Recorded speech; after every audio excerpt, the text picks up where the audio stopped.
अभी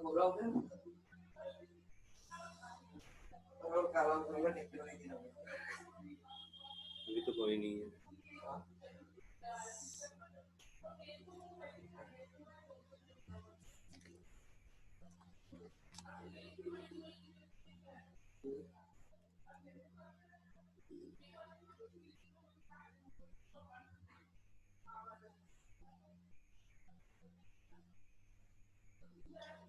इस पे भी ओपन करूँ क्या?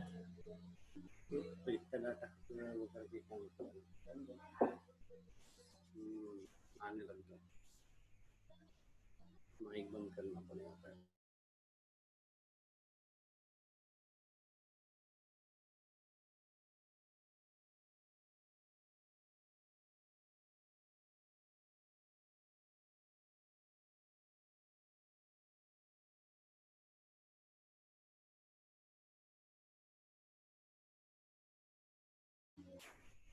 स्वाति, हेलो स्वाति हो ना?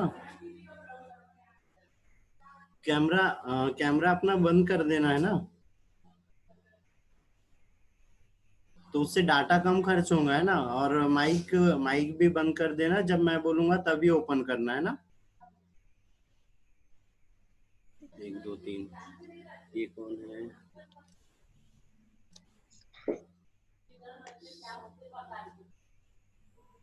3 लोग।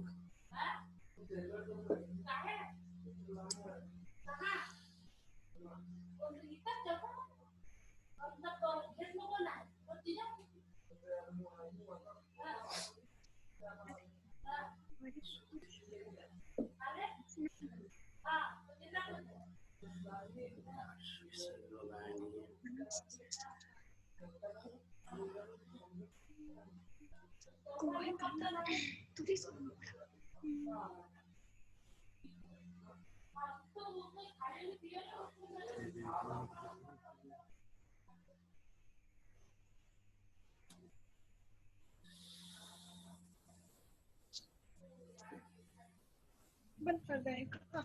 जब तक कि मैं नहीं रहूंगा तब तक कि मेरे घर का एक बार उधरने वाला नहीं है। क्यों? Hindi lang ako na-snag. Kaya umanay snag mo eh. Kung nagsaya है.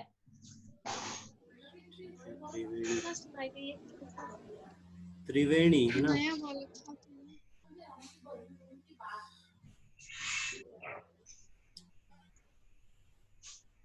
आवाज क्लियर आ रही है मेरी? त्रिवेणी,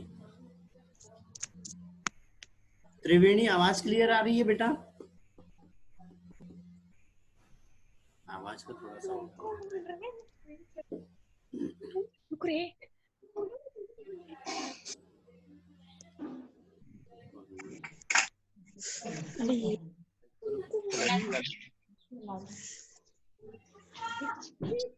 चल रहा है.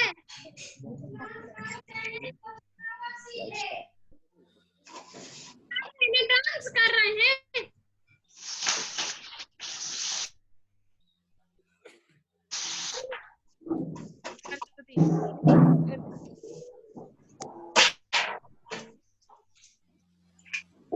Hello sir.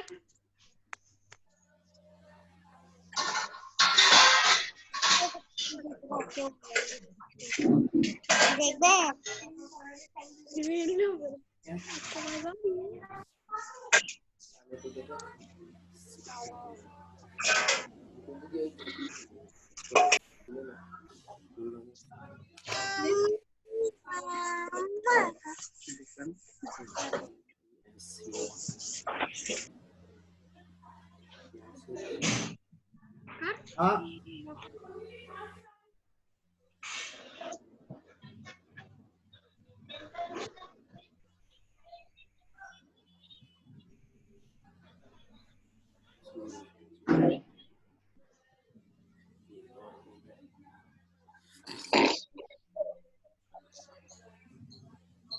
आपने भी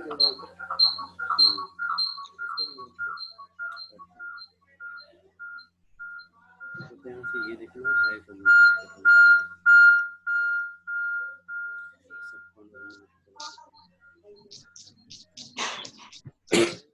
हो गए काफी लोग मेरे ख्याल से, पर ये अभी तक नैना नहीं आई है।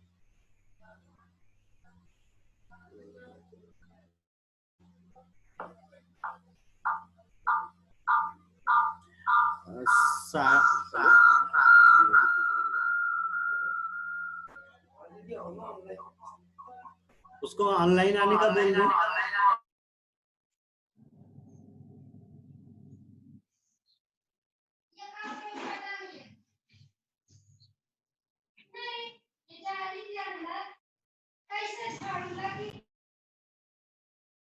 क्यों हो रहा है?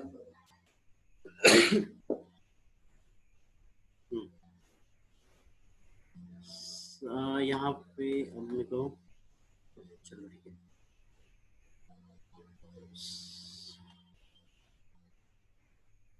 अच्छा, सारे सारे बच्चे लोग एक और चीज करेंगे, जैसे ये मोबाइल का जहाँ पे नाम आता है ना, वहाँ पे अपना नाम डाल देना, तो मेरे को नाम पता चल जाएगा कि कौन कौन है ना। यहाँ पे मोबाइल का नाम आता है तो फिर समझ नहीं आता है कौन है ना। और एक नोटबुक ले लो। हाँ, कैमरा ये क्या है, ओप्पो A3s, किसका है ये? कैमरा अगर बंद कर दोगे बेटा तो वो डाटा कम खर्च होगा, ये तो डाटा ज्यादा लगेगा। कैमरा बंद कर दो अपना, तो उससे डाटा कम खर्च होगा।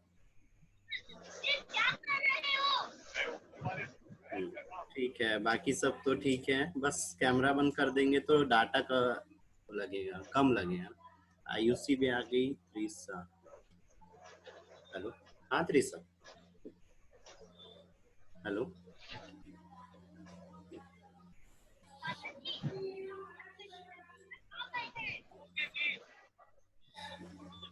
अब पता है ये दिक्कत होने वाली है, कुछ बच्चे कॉल करेंगे तो ये और एक आ गए। चलो चालू किया जाए। इसको इसका कनेक्ट नहीं हो रहा है शायद। हेलो, मैं अभी मैसेज कर रहा हूँ, उसमें आईडी पासवर्ड है, उसमें ज्वाइन मीटिंग में करो, आने लगेगा, है ना? हाँ ठीक है।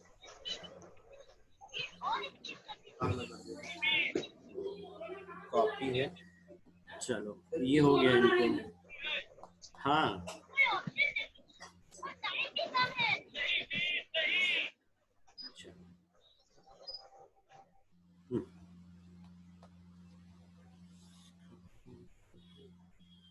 वही वाला है ना पासवर्ड, वही है सब।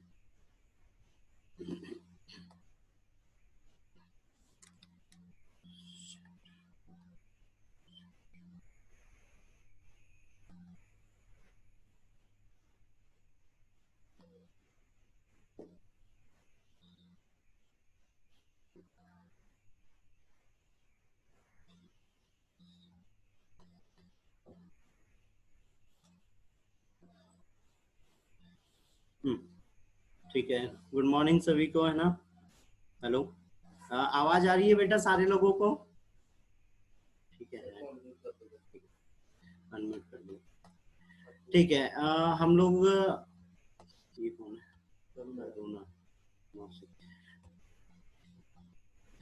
ठीक है, हम लोगों ने कल थर्ड चैप्टर देखा था। थर्ड चैप्टर में हम लोगों ने कल जो उसका एक्सप्लेनेशन देखा था, आज हम उसके ऑब्जेक्टिव देख रहे हैं कि क्या क्या क्वेश्चंस बन सकते हैं, है ना? तो यहाँ पे मैंने कुछ सिलेक्टेड क्वेश्चन डाले हुए हैं, तो ये थोड़ा सा सारे लोग ध्यान से देखेंगे और इनके कुछ कुछ अगर आंसर करना चाहते हैं तो आंसर व्हाट्सएप में सेंड कर सकते हो, है ना? और ठीक है, ज्यादा हम टाइम नहीं लेते हैं, स्टार्ट करते हैं, है ना? अ, पहला पहला क्वेश्चन है कि निम्न में से गलत का चयन करना है ना, कि गलत आंसर कौन सा है। ये 1 मिनट, और एक बच्चा है।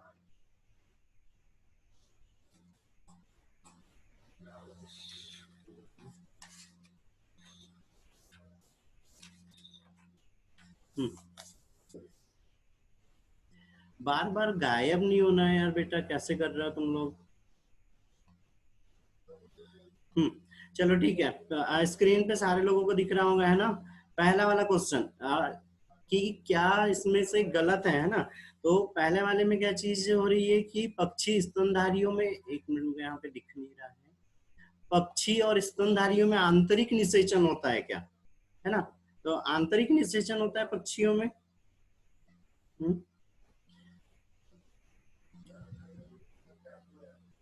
बताओ।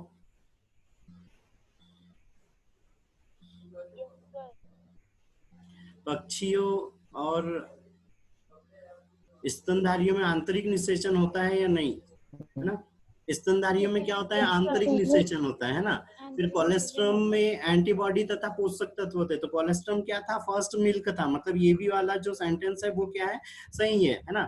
थर्ड वाला सेंटेंस है, स्तनधारियों में पॉलीस्पर्मिक को अंड सतह में रासायनिक परिवर्तन द्वारा रोका जा सकता है। पॉलीस्पर्मिक दिख नहीं रहा, स्क्रीन नहीं दिख रही है क्या? Yes sir. नहीं दिख रही। मतलब जो लिखा हुआ है वो नहीं दिख रहा है? No sir. एक सेकंड।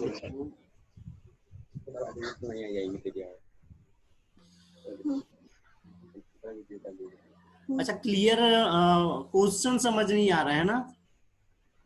सर कुछ भी नहीं दिख रहा।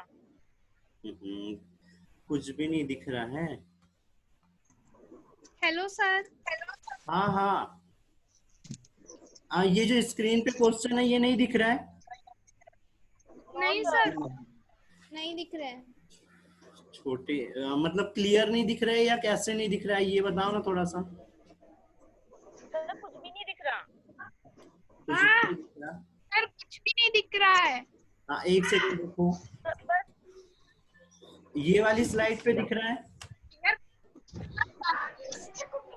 प्लेटलेट दिख रहा है, कुछ लिखा आ रहा है बस। क्या लिखा आ रहा है?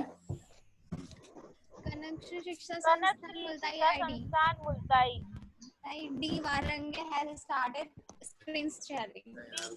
इतना शो हो रहा है और स्क्रीन पे कुछ भी नहीं शो हो रहा है।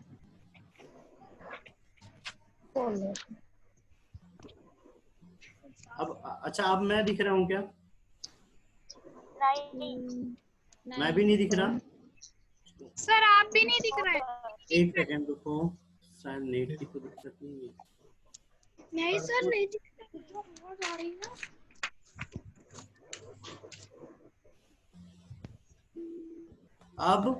अब दिख रहा है? जी सर आ दिख रहा।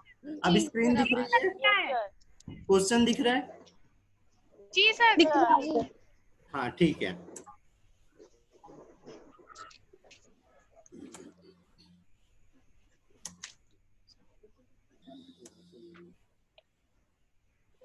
अब दिख रहा है? पहला क्वेश्चन दिखा सभी को? जी सर। हाँ ठीक है, चलो बढ़े आगे।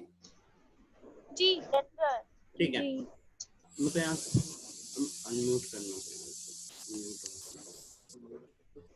एक सेकंड, सारे लोगों का माइक बंद करने दो, है ना?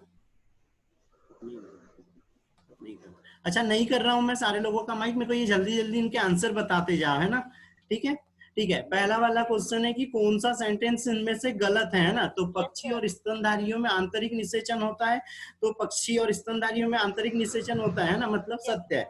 कोलेस्ट्रम में एंटीबॉडी और पोषक तत्वों की बात आती है, तो हमने कोलेस्ट्रम को क्या बोला था कि उसमें पोषक तत्व होते हैं, है ना? तो ये भी क्या हो गया, सत्य हो गया, है ना? फिर तीसरा वाला, स्तनधारियों में पॉलीस्पर्मिक को अंड सतह में रासायनिक परिवर्तन द्वारा रोका जाता है।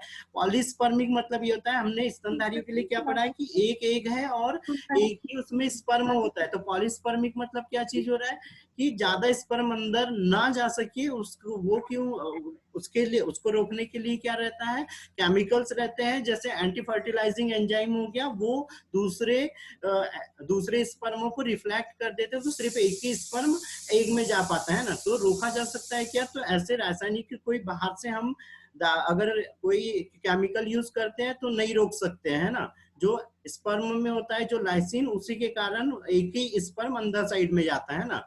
लास्ट वाला है, मानव मादा में इम्प्लांटेशन निषेचन के लगभग 7 दिन बाद होता है। तो ये भी क्या है, सत्य है ना, क्योंकि उसको निषेचित होने के बाद में वो जाइगोट बन रहा है, फिर मोरुला बन रहा है, ब्लास्टुला बन रहा है, ब्लास्टुला में ट्रोपोब्लास्ट रहती है, ट्रोपोब्लास्ट ही एंडोमेट्रियम के साथ में आके इम्प्लांट होने में मदद करती है। तो इसमें जो टाइम लग जाता है वो 7 दिन का लगता है। मतलब इसका आंसर क्या हो गया, सी हो गया, कि हम केमिकल रिएक्शंस के द्वारा उसको नहीं रोक सकते, है ना? ठीक है, उसके बाद दूसरे पे चले। थोड़ा सा तेज बोलना है, मैंने किसी का माइक बंद नहीं किया इसलिए कुछ आंसर भी करते जाना है ना। ठीक है, दूसरे में क्या बोल रहा है, निम्न में से सत्य कथन का चयन करना है कि सही कौन सा है ना। तो पहला क्या है, एस्ट्रोजन के उच्च स्तर के कारण ओवुलेटरी सर्ज होता है। ओवुलेटरी सर्ज मतलब क्या चीज हो रही, ओवुलेशन होना है ना, तो नहीं होता है। एस्ट्रोजन कोई इफेक्ट नहीं करता है। जब ल्यूटिनाइजिंग हार्मोन जब स्रावित होता है तब ओवुलेशन होता है या ओरी से एक बाहर आता है। तो ये वाला पहला सेंटेंस भी क्या हो गया, गलत हो गया। दूसरा वाला क्या है, यौन से आगे नियमित चक्र में ऊगोनियल कोशिका संख्या में बढ़ने लगती है ना। तो कोशिका संख्या में बढ़ने लगती है क्या, कोई बताएगा इसका आंसर? बढ़ती है या नहीं, सही है या गलत है, ये बताओ बेटा। कोई कुछ बोलो भी, आंसर करना है अपने को। आयुषी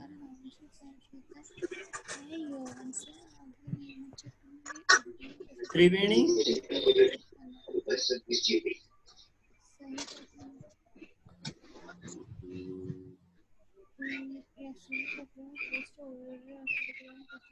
आयुषी त्रिवेणी आंसर करो बेटा। थर्ड आंसर है शायद इसका। सर सोच रहे हैं। थर्ड वाला नहीं, जो मैं क्या पूछ रहा हूँ अभी कि जब यौन आरंभन होता है, जब मेंस्ट्रुअल साइकिल चालू हो रहे, तो ऊगोनिया जो है या ऊगोनियम है उसकी संख्या बढ़ती है या घटती है, ये सेकंड सेंटेंस के लिए बताओ। नहीं बढ़ती है ना। देखो ऊगोनियल सेल कहाँ रहती है, ओरी में रहती है। और हमने क्या बताया था कि जब गर्ल्स बेबी भ्रूणीय अवस्था में मदर के अंदर रहती है, तब जितने ऊगोनिया बन जाते हैं उतने ही लाइफ टाइम रहते हैं और वो ही परिपक्व होके एक के रूप में बाहर आते हैं ना। और टोटल एक गर्ल्स या फीमेल के अंदर में जो ऊगोनिया रह रहे हैं या एग होते हैं, वो कितने निकलते हैं टोटल लाइफ में, रिप्रोडक्टिव लाइफ में 400 से 450 एक बाहर निकलते हैं। तो लगातार उनकी संख्या कैसे होने लगती है, कम होती है। तो ये सेंटेंस भी गलत है। फिर तीसरा आता है, सेमिनिफेरस नलिकाओं से मुक्त होने वाले स्पर्म अधिक चल होते हैं। सेमिनिफेरस नलिकाओं से मुक्त होने वाले है ना, मतलब कहाँ, टेस्टिस के अंदर से जस्ट निकलने वाले। तो ये स्पर्म ज्यादा सक्रिय या चल नहीं होते। क्यों? क्योंकि उस टाइम में वो कहाँ पर रहते हैं, स्पर्मेटोसाइट स्पर्मेटिड रहते हैं वो, है ना, मतलब गोल आकार के रहते हैं, पूर्ण परिपक्व नहीं होते। उनमें कायांतर कहाँ पर होता है, जब इपिडिडाइमिस में आते हैं तब। तो सेमिनिफेरस ट्यूब्यूल में वो चल नहीं होते हैं। तो ये भी सेंटेंस गलत हो गया। फोर्थ वाला सेंटेंस अब बचा यही वाला सही है ना, कि मेंस्ट्रुअल साइकिल में पोस्ट ओवुलेटरी अवस्था के दौरान प्रोजेस्टेरॉन का स्तर उच्च स्तर होता है। पोस्ट ओवुलेटरी मतलब 14वें दिन से पहले जो रहता है वो प्रोजेस्टेरॉन का स्तर ज्यादा रहता है, और जो 14वां दिन रहता है उस दिन ल्यूटिनाइजिंग हार्मोन या एलएच हार्मोन का स्तर अधिक रहता है। ठीक है, ठीक है। तीसरा वाला देखते हैं, नर प्रजनन तंत्र से संबंधित संरचनाओं में से विषम का चयन कीजिए। मतलब कौन सा मेल रिप्रोडक्टिव सिस्टम से मैच नहीं करता है, बताओ सारे लोग। बेटा मैंने माइक खोला हुआ है सारे लोगों का, आंसर करो। सर सेकंड वाला। सेकंड वाला इपिडिडाइमिस। बेटा फोर्थ वाला। इपिडिडाइमिस तो वृषण के बाहर साइड में निकलता है। फोर्थ वाला, सर फोर्थ आंसर किया है वो सही है, स्थाइमस। स्थाइमस क्या है, जो फैलोपियन ट्यूब है उसका एक पार्ट है। और जो रेट ऑफ टेस्टिस है, वो टेस्टिस में सेमिनिफेरस ट्यूब्यूल्स आके जहाँ पे मिलती है, वाला भाग रेट ऑफ टेस्टिस कहलाता है ना। इपिडिडाइमिस जहाँ पे कुंडलित सर्पिलाकार नलिकाएं हो जाती है, जहाँ पे रेट ऑफ टेस्टिस खुलता है, वो इपिडिडाइमिस है। वास्ट डिफरेंस क्या है, जो इपिडिडाइमिस से स्पर्म को सेमिनल वेसिकल शुक्राशय तक या पेनिस तक लाती है, वो है वास्ट डिफरेंस। तो ये तीनों है मेल रिप्रोडक्टिव सिस्टम के, और स्थाइमस है फीमेल रिप्रोडक्टिव सिस्टम का। तो अलग कौन हो गया, फोर्थ वाला। ठीक है, ठीक है। अगला, अगला है सीमन। एक सेकंड, मुझे यहाँ पे दिख नहीं रहा है। सीमन का तरल भाग सेमिनल प्लाज्मा निर्मित होता है। किसके द्वारा सेमिनल प्लाज्मा बनता है? सेमिनल वाहिका seminal second second sir second sir first. नहीं बेटा, सेमिनल वाहिका सर द्वारा नहीं, उसने क्या बोला है? सीमन का तरल भाग सेमिनल क्या है यहाँ पे दिख नहीं रहा, प्लाज्मा निर्मित प्लाज्मा होता है है। ना, मतलब लिक्विड किसके द्वारा बन रहा है? वो सेमिनल सर प्लाज्मा। सेकंड तो प्रोस्टेट ग्रंथि, पहले तो देखो प्रोस्टेट उधर से क्या आते हैं? स्पर्म आते हैं, फिर सेमिनल वेसिकल से सेमिनल फ्लूइड आ जाता है ना, और फिर प्रोस्टेट ग्रंथि से लिक्विड निकल रहा था जो व्हाइट चिपचिपा रहता है, और वो जब मिक्स होता है तब वो सेमिनल प्लाज्मा बनता है ना। ठीक है, और उसी के कारण क्या होता है? शुक्राणु को तैरने के लिए एक स्थान मिल जाता है। ये भी चीज याद रखना है। ठीक है, एक सेकेंड ना, एक सेकेंड। दूसरे इसमें ना, रुको, सेमिनल प्लाज्मा बोल रहा है बेटा वो सीमन में, है ना, मतलब पूरा फ्लूइड कैसे बन रहा है ना। तो सेमिनल, ये सेमिनल वाहिकाओं द्वारा जो निकल रहा है, मतलब शुक्राशय के द्वारा जो फ्लूइड निकल रहा है वो भी मिक्स होता है, प्रोस्टेट ग्लैंड से जो निकलता है वो भी, और यूरेथ्रा से जो निकलता है वो भी। ये नहीं, बर्थोलिन ग्रंथि से। तो पहला, तीसरा और चौथा, मतलब सेकंड वाला आंसर है ना। ठीक है, अच्छा प्रोस्टेट सेकंड वाला, मतलब तीन चीजें मिली रहती है उसमें। पहला प्रोस्टेट ग्रंथि द्वारा निकलने वाला फ्लूइड, सेमिनल वेसिकल के द्वारा निकलने वाला फ्लूइड, और बर्थोलिन ग्लैंड के द्वारा निकलने वाला फ्लूइड, तीनों मिलके, है ना। यूरेथ्रा नहीं, यूरेथ्रा से कुछ भी सिक्रीशन नहीं होता है ना। अच्छा, एक और चीज याद रखना है, जो यूरेथ्रा रहता है उसमें कोई भी ग्लैंड नहीं रहती है, लेकिन वहां का जो इन्वायरमेंट रहता है वो अम्लीय रहता है ना। अब यहाँ पे क्या चीज याद रखना है इससे रिलेटेड, कि शरीर की जितनी भी ओपनिंग है, ओपनिंग मतलब जैसे माउथ हो गया, नोज हो गया, ईयर हो गया, आई हो गई हमारी, है ना, स्किन पे जो होल्स बने हुए रहते हैं ना, वो हो गए, रेक्टम हो गया, पेनिस की ओपनिंग हो गई, वेजाइना की ओपनिंग हो गई, ये सारी की ओपनिंगें जो रहती है वहां पर कोई ग्लैंड नहीं है, लेकिन अम्लीय एसिडिक इन्वायरमेंट रहता है ना। और वो क्यों रहता है? ताकि कोई भी माइक्रो ऑर्गेनिज्म अंदर साइड में ना जा सके, इन्फेक्शन ना हो सके। ठीक है, ये चीज याद रखना है ना। ठीक है, पांचवा, स्पर्मिएशन निम्न में से किससे स्पर्म के मुक्त होने की प्रक्रिया है ना। तो स्पर्मिएशन, है ना, एक वर्ड हमने और यूज किया था, इंसिमिनेशन, है ना। तो स्पर्मिएशन का मतलब ये हो रहा है, ये फर्स्ट वाला आंसर है इसका, है ना। सेमिनिफेरस नलिकाओं के द्वारा जो जब स्पर्म बाहर आता है रेट ऑफ टेस्टिस में, तो वो क्रिया क्या कहलाती है? स्पर्मिएशन। और जब मेल मेल मतलब फीमेल रिप्रोडक्टिव सिस्टम में जब स्पर्म प्रवेश करते हैं तो वो कहलाती है इंसिमिनेशन। ये थोड़ा सा नोट कर लो सारे लोग, है ना। स्पर्मिएशन मतलब सेमिनिफेरस ट्यूब्यूल से निकलना स्पर्म का, और इंसिमिनेशन मतलब मेल मेल रिप्रोडक्टिव सिस्टम से बाहर आना, या तो फिर फीमेल रिप्रोडक्टिव सिस्टम के अंदर में प्रवेश करना। ठीक है,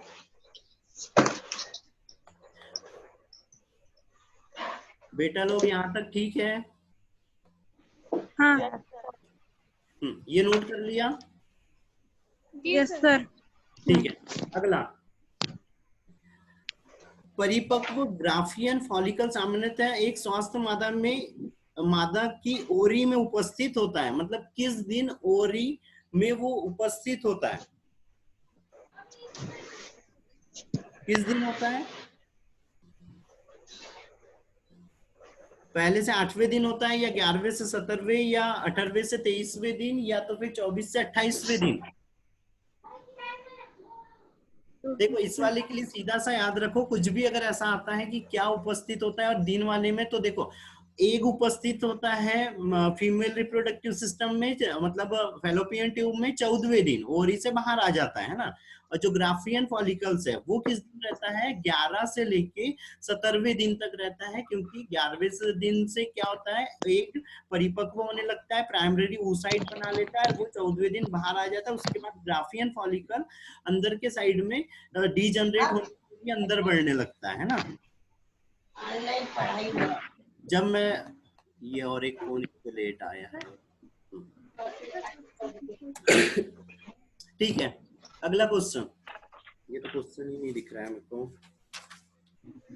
7वां है ना, स्पर्म की एक्रोसोमल अभिक्रिया होती है, ये बहुत अच्छे से याद रखना है ना।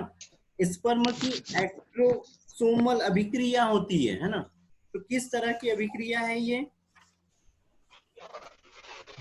क्या होता है उसमें?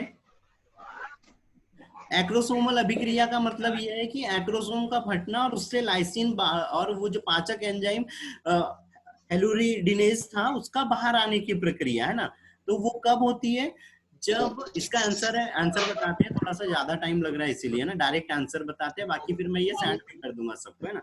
तो कब होता है? अंडाणु के जोना पैलिसिडा के साथ इसके संपर्क के कारण होता है, ठीक है। अगर जैसे सेकंड ऑप्शन देखें तो मादा यूट्राइन वातावरण की अभिक्रिया के कारण नहीं, कुछ भी नहीं होता है जब स्पर्म रिप्रोडक्टिव सिस्टम में प्रवेश करता है तब, है ना। नर इपिडिडाइमिस, उसमें भी वहां पे कुछ नहीं होता है। यूट्रस में उत्पन्न होने वाले एस्ट्रोजन, उसके कारण भी कुछ नहीं होता है ना, ठीक है। उसके बाद अगला 8वां है ना, निम्न में से कौन सा नर सहायक ग्रंथि नहीं है? नर सहायक ग्रंथि कौन सी नहीं है? आंसर करो बेटा। एम्पुला। हाँ, एम्पुला। एम्पुला जिन लोगों ने सोचा था वो सही है। ये एम्पुला क्या है, क्या है बताओ? भाग है ना, बाकी ये तीनों क्या है? मेल रिप्रोडक्टिव सिस्टम के पार्ट है, ठीक है। ठीक है, अगले पे, क्या स्पर्मेटोगोनिया विभाजित होकर स्पर्म का निर्माण करता है? यह स्पर्मेटोजेनेसिस की प्रक्रिया द्वारा होता है। इसके संदर्भ में सही कथन कौन सा है? तो ध्यान से यहाँ पे एक चीज ये देखो, ये जो स्पर्मेटोगोनिया बोल रहा है वो बोल रहा है विभाजित होकर स्पर्म का निर्माण करता है। मतलब यहाँ पर क्या होता है? समसूत्री विभाजन भी हो रहा है और अर्धसूत्री विभाजन भी हो रहा है ना। लेकिन यहाँ पे देखो, स्पर्मेटोगोनिया में 46 गुणसूत्र होते हैं तथा इससे अर्धसूत्री विभाजन होता है। सिर्फ यहीं तक खत्म होती है क्या पूरी स्पर्मेटोजेनेसिस की प्रक्रिया? नहीं होती है ना, क्योंकि उसमें कायांतरण वगैरह भी हो रहा है ना। और वो पहले प्राइमरी स्पर्मेटोसाइट बन रहा, फिर सेकेंडरी स्पर्मेटोसाइट बन रहा, और फिर अर्धसूत्री विभाजन हुआ तब स्पर्म बना, है ना। दूसरा वाला ऑप्शन क्या बोल रहा है? प्राथमिक स्पर्मेटोसाइट समसूत्री विभाजन के द्वारा विभाजित होता है। तो समसूत्री विभाजन के द्वारा विभाजित होता है क्या? बेटा हाँ या ना बोलो। ये सेकंड वाला ऑप्शन, प्राथमिक स्पर्मेटोसाइट समसूत्री विभाजन द्वारा विभाजित होता है तब क्या स्पर्मेटोजेनेसिस कंप्लीट हो जाता है? नहीं होता है ना। फिर लास्ट वाला फोर्थ ऑप्शन देखो, स्पर्मेटोजोआ स्पर्मेटिड में रूपांतरित हो जाते हैं, है ना। ठीक है, ये तो हो रहा है स्पर्मेट, लेकिन ये क्या हो रहा है? जो स्पर्मेटोजोआ बोल रहा है वो, जबकि स्पर्मेटिड रूपांतरित हो रहा है किसमें? स्पर्मेटोजोआ में। जब उसके ऊपर में पूंछ का निर्माण हो जाता है तो वो क्या कहलाता है? स्पर्मेटोजोआ। जब वो खाली गोल संरचना रहती है तो वो क्या कहलाती? स्पर्मेटिड कहलाती है ना। तो इसका आंसर है थर्ड वाला, है ना, कि द्वितीयक स्पर्मेटोसाइट में 23 गुणसूत्र होते हैं तथा इससे अर्धसूत्री विभाजन होता है, ठीक है।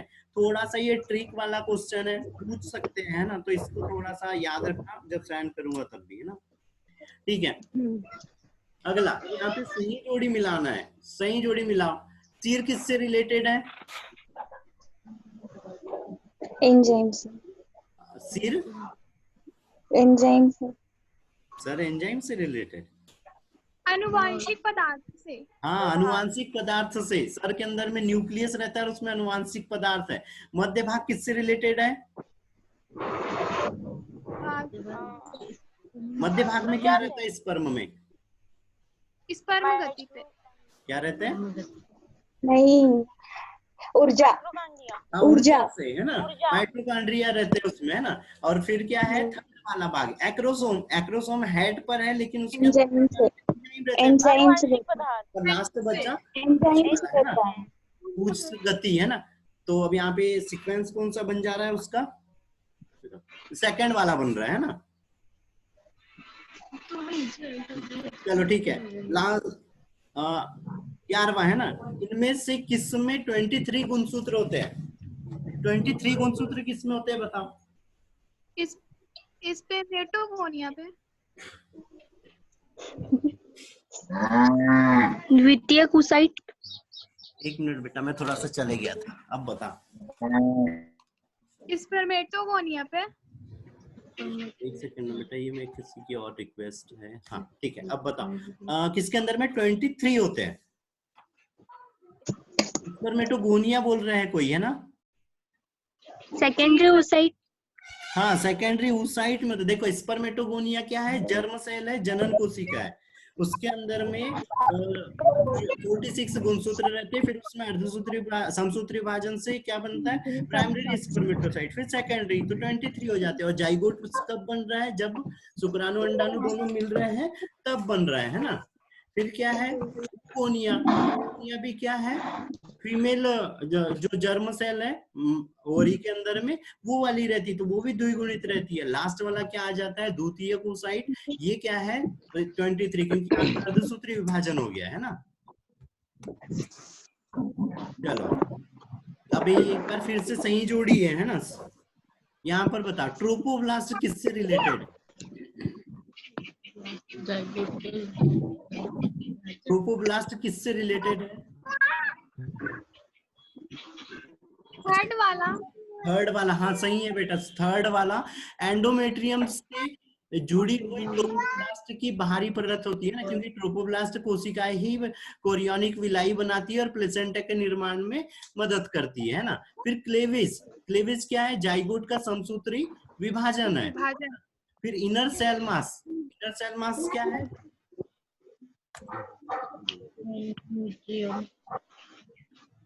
इनर सेल मास कोशिकाओं का समूह जो भ्रूण के रूप में विभेदित होता है। अच्छा, ये वर्ड याद रखना, विभेदित होना या डिफरेंशिएशन होना कहीं पर भी आ रहा है, मतलब कोई भी चीज का क्या हो रहा है, अलग अलग चीज, एक ही चीज है लेकिन उसके अलग अलग रूपों में वो बदलते जाती है ना। लास्ट है इम्प्लांटेशन। तो इम्प्लांटेशन में क्या है? एंडोमेट्रियम के अंदर में ब्लास्टोसाइट का धसना, है ना। ठीक है, ठीक है। 13वां, मानव प्लेसेंटा द्वारा कौन सा हार्मोन स्रावित नहीं होता है? कौन सा हार्मोन स्रावित नहीं होता है? एस्ट्रोजन। नहीं, अब तो बचे, अब तो 3 ही ऑप्शन बचे। LH hormone. एलएच हार्मोन कहाँ से स्रावित होता है? पीयूष ग्रंथि से हो रहा है। बाकी सब कहाँ से हो जा रहा है? इधर प्लेसेंटा से भी स्रावित। और मेन जो रहता है वो एचसीजी होता है ना। और एचसीजी के लिए और याद रखना, प्रेगनेंसी को कंफर्म करने के लिए भी जो टेस्ट होता है उसमें एचसीजी, वो जो प्रेगनेंसी किट रहती है उसमें एचसीजी और प्रोजेस्टेरोन की मात्रा के कारण पता चल जाता है कि प्रेगनेंसी है या नहीं है ना। ठीक है, अगला है वास डिफरेंस में सेमिनल वाहिका से एक गुहा आकर मिलती है तथा यूरेथ्रा में खुलती है ना। तो ये क्या कहलाती है? Vas deferens. शुक्र वाहिनी आकर यूरेथ्रा में वो एक गुहा बनाती है और फिर यूरेथ्रा में खुलती है, वो क्या कहला रहा था?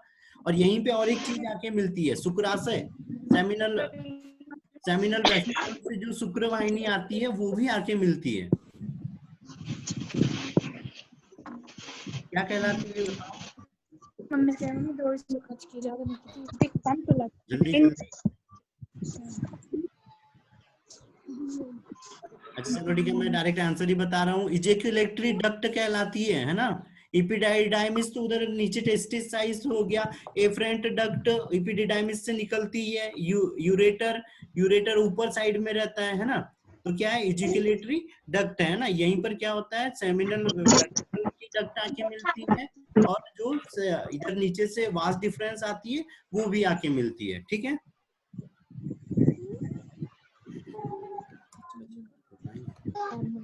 ठीक है। 15वां, यूरेथ्रल मीट संबंधित होता है, किससे संबंधित होता है?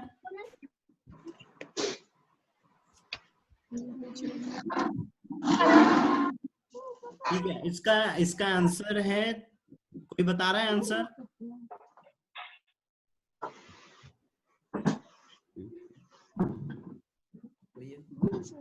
सी है ना। यूरोजेनाइटल गुहा के बाहर खुलने से, है ना, मतलब मिड्स मतलब क्या चीज हो रहा है कि सारी ओपनिंग्स वगैरह खुल जाने के बाद, मिल जाने के बाद में कहाँ पर खुल रही है वो, है ना, तो कहाँ खिलती है, यूरोजेनाइटल गुहा के बाहर, मतलब जहाँ पर जेनाइटल ऑर्गन या जो जेनाइटल ट्यूब रहती है या जो कोई ग्रंथि से आने वाली ट्यूब्स रहती है वो सब आपस में खुल के कहाँ पे खुलती है ना। ठीक है, उसके बाद मोरूला एक विकसित अवस्था होती है, किसकी विकसित अवस्था है? जाइगोट तथा ब्लास्टोसिस्ट बीच की। जाइगोट और ब्लास्टोसिस्ट के बीच की संरचना है ना। ब्लास्टोसिस्ट क्या हो जाता है, 64 कोशिकाओं से ज्यादा संरचना हो जाती है, और जाइगोट द्विकोशिकीय, और मोरूला क्या था, 8 कोशिकीय या 16 कोशिकीय संरचना को हम क्या बोल रहे थे, मोरूला, है ना। ठीक है, लास्ट वाला क्वेश्चन है, निम्न में से विषम का चयन करना है, मतलब कौन सा अलग है। लिबिया मिनोरा। हाँ, लीबिया मिनोरा, है ना, कैसे है ये अलग, ये भी बताओ बेटा।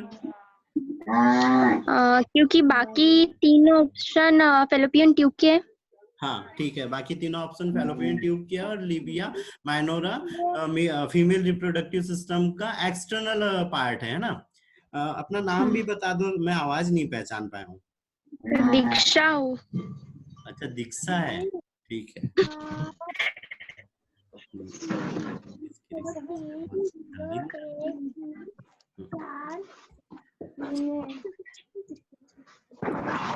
ठीक है, यहाँ पे ये वाला चैप्टर खत्म हो गया। इसके ये जो क्वेश्चन वगैरह है ये मैं बाद में भी बाहर भेज दूंगा, है ना।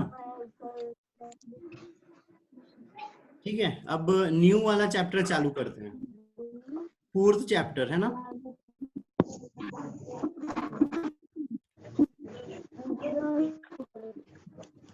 अच्छा, किसी को यहाँ तक कुछ बोलना है क्या?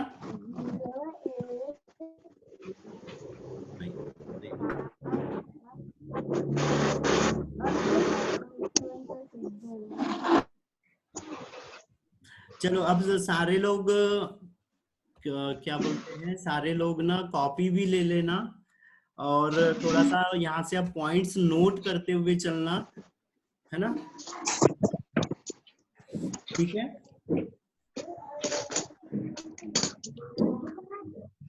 जो चीजें बताते जाऊंगा वो चीजें नोट करते हुए चलना, है ना।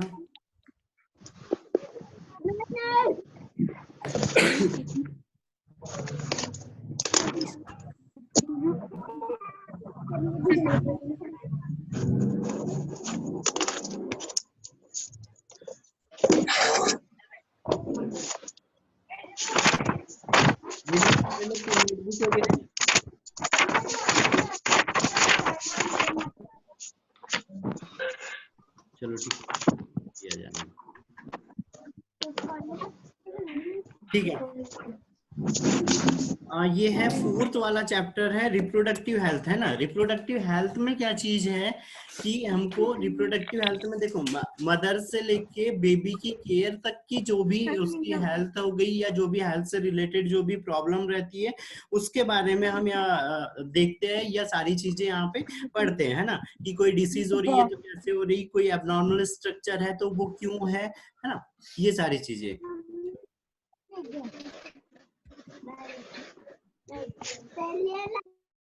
ठीक है ना। फिर दूसरी चीज यहाँ पर क्या है, अब हम मेन पॉइंट के बारे में चलते हैं, क्योंकि ये चैप्टर सब लोग पढ़े हुए हैं, है ना।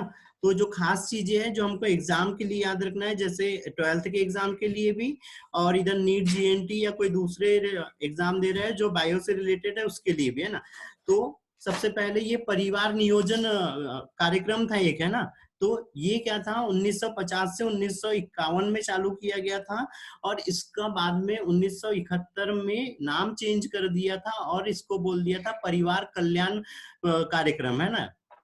तो ये चीज याद रखना है कि परिवार नियोजन कब चालू हुआ था, 1951 में, और उसको नाम परिवर्तित कर दिया था उसका परिवार कल्याण 1971 में। क्यों किया था, मतलब नाम परिवर्तित करने का ये रीजन नहीं था कि वो नाम गलत वगैरह, इसको और ज्यादा जो उसमें जो उसके एम्स थे कि हम क्यों वो कार्यक्रम चला रहे हैं, तो उसमें क्यों चला रहे थे, ताकि मदर प्रेगनेंसी के टाइम में अपना केयर कर सके, अपने बेबी की केयर कर सके, कोई उसको प्रॉब्लम हो रही है तो डिलीवरी के लिए सही तरीके बता सके, ब्रेस्ट फीडिंग के, विनिंग के, बेबी को क्या फूड खिलाना है, इन सब की जानकारी को और ज्यादा अच्छे तरीके से बताना चालू कर दिया था, इसीलिए इसका नाम चेंज कर दिया था।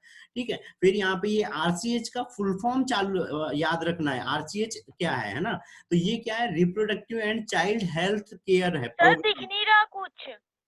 इधर स्क्रीन नहीं दिख रही? हाँ नो सर। अब दिखी? नहीं दिख रही। अब? No sir. वो करो। No sir. अब शेयर करना है ना उसे। एक सेकंड, अब दिखा? नहीं दिख रही। अब दिखा? त्रिवेणी? यस सर दिख रहा है। हाँ ठीक है, तो ये आरसीएच का, हाँ क्या हुआ? म्यूट कर दिया हमने। ठीक है, आरसीएच का फुल फॉर्म याद रखना है ना। उसके बाद में दूसरा याद रखना है सहेली। ये क्या है, एक गर्भ निरोधक गोली है, और ये इसी को क्या बोलते हैं, ओरल पिल है ना। और जो गर्भ निरोधक ये गोली है, इसको किसने बनाया था, सेंट्रल ड्रग रिसर्च इंस्टीट्यूट जो लखनऊ में स्थित है ना। और इसी के लिए याद रखना है, जो सहेली है उसको, ये जो ओरल है टैबलेट, इसको क्या करते हैं, वीकली लेते हैं, है ना, डेली नहीं ले सकते। एक और सुनी होंगी मालाडी, है ना, वो जो मालाडी है वो पर डे ली जाती है, मतलब उसको डेली लेते हैं, वो भी ओरल कॉन्ट्रासेप्टिव पील है ना। ये क्या ओरल मतलब ये मुखीय गर्भ निरोधक गोली है ना, ओरल कॉन्ट्रासेप्टिव पिल्स है ना। तो उसको कैसे लेते हैं, डेली, और जो सहेली है उसको लेते हैं वीकली। फिर एसटीडी, एसटीडी के बारे में पता है सब लोगों की, जो सेक्सुअली ट्रांसमिटेड डिसीज हो रही है, या जो सेक्सुअली कांटेक्ट में आने के कारण फैल रही है या हो रही है किसी को, तो वो क्या कहलाती है, एसटीडी। फिर एमटीपी, एमटीपी का फुल फॉर्म कोई बताएगा? Medical termination of pregnancy. हाँ ठीक है, मेडिकल टर्मिनेशन ऑफ प्रेगनेंसी। और ये क्या है, इंडियन गवर्नमेंट के द्वारा 1971 में एक एक्ट बनाया गया था, जिसके अंदर में 12 से 15 वीक तक की प्रेगनेंसी को हम लीगली हटा सकते थे, लेकिन उसमें भी कुछ टर्म एंड कंडीशंस दी थी कि अगर बेबी के अंदर में कोई कंजेनाइटल एबनॉर्मलिटी है, कंजेनाइटल एबनॉर्मलिटी मतलब जो जन्मजात उसको कोई बीमारी हो सकती है, वो कोई अनुवांशिक बीमारी है तो, और या उस बेबी का भ्रूणीय विकास अच्छे से नहीं हो रहा है, तो इन कंडीशनों में उसको हम एमटीपी का यूज कर सकते थे, है ना। दूसरी चीज, अगर कोई रेप केस हो रहा है अगर तो उसमें भी हम एमटीपी का यूज कर रहे थे, है ना। ठीक है, इतना ठीक है।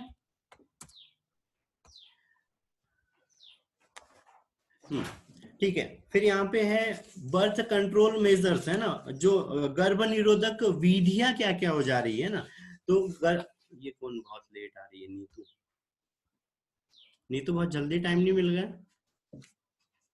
ठीक है, अब क्या है यहाँ पे, गर्भ निरोधक विधियां, तो इसमें दो तरह की थी, स्थायी विधियां और अस्थायी विधि। तो यहाँ पे क्या है, सबसे पहले टेम्परेरी मेथड है। टेम्परेरी मेथड मतलब क्या चीज हो रही, अस्थायी विधियां, उसमें है सेफ पीरियड या रिदम विधि, या इसी को क्या बोलते हैं, लय विधियां, है ना।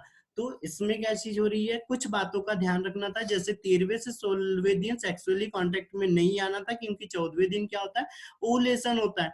अब ओवुलेशन 14वें दिन हो रहा है, तो जो फीमेल रिप्रोडक्टिव सिस्टम है या फीमेल फैलोपियन ट्यूब है, उसके अंदर में ओवम की लाइफ होती है या एग की लाइफ होती है 1 से 2 डे। ये पॉइंट नोट करो, 1 से 2 दिन एग की लाइफ होती है ना। और स्पर्म की लाइफ, फीमेल ये जो लाइफ दी है ये कब है, फीमेल बॉडी की, फीमेल रिप्रोडक्टिव सिस्टम में जब स्पर्म चले जा रहा है तो वो कितने दिन वहां पे लाइव रहता है ना, तो वो 3 दिन तक रहता है। ठीक है, तो इस बीच में जब अगर ओवम या एग जब तक उपस्थित है तब तक सेक्सुअली कांटेक्ट में नहीं आना है। ठीक है, फिर है यहाँ पे कॉइटस मेथड, है ना। तो क्वाइटस मेथड का मतलब क्या है? अपूर्ण सहवास। अपूर्ण सहवास मतलब जो हमने अभी स्पर्मिएशन और इंसीमेशन पढ़ा था, है ना। स्पर्मिएशन मतलब क्या हो रहा था? सेमिनिफेरस ट्यूब्यूल से स्पर्म का बाहर आना, और इंसीमेशन का मतलब ये हो रहा था कि जो स्पर्म है वो फीमेल बॉडी के अंदर में पहुंच रहे थे। तो क्वाइटस इंटरकोर्स से या अपूर्ण सहवास, इसका मतलब ये है कि फीमेल बॉडी के अंदर में स्पर्म को प्रवेश नहीं करने दिया जाता। ठीक है। उसके बाद है स्पर्मिसाइड्स केमिकल, है ना, कि केमिकल के द्वारा या रसायनों के द्वारा, इसको हिंदी में बोलते हैं शुक्राणुनाशक रासायन। शुक्राणुनाशक रासायन, तो वो क्या हो सकते हैं? कोई टैबलेट्स, कैप्सूल हो सकती है, जेली हो सकती है, पेस्ट हो सकता है, क्रीम होता है, जिसको जब सेक्सुअली कांटेक्ट में आना है उसके 10 से 15 मिनट पहले फीमेल रिप्रोडक्टिव पार्ट में इंसर्ट कर दिया जाता है। और उसके लिए मेनली यूज करते हैं lactic acid, citric acid, potassium permanganate और जिंक सल्फेट। ये नोट कर लो, जो किन केमिकलों का या किन एसिडों का प्रयोग करते हैं, ये चीज भी पूछते हैं। अभी चैप्टर के लास्ट में जब ऑब्जेक्टिव आएंगे तो ये चीजें, अभी ऑब्जेक्टिव सॉल्व करना है सभी को। हो गया? Lactic acid, citric acid, potassium permanganate, zinc sulphate, इसके कंटेंट वाले अगर कोई भी पेस्ट, क्रीम वगैरह का यूज करते हैं, है ना। ठीक है, ठीक है, आगे बढ़े। ओ बेटा हो डफरो, आगे बढ़े। Yes sir. हाँ, बड़े जल्दी आवाज निकल गई। ठीक है। उसके बाद है मैकेनिकल, मैकेनिकल मीन्स, है ना, मतलब क्या है? यांत्रिक अवरोध।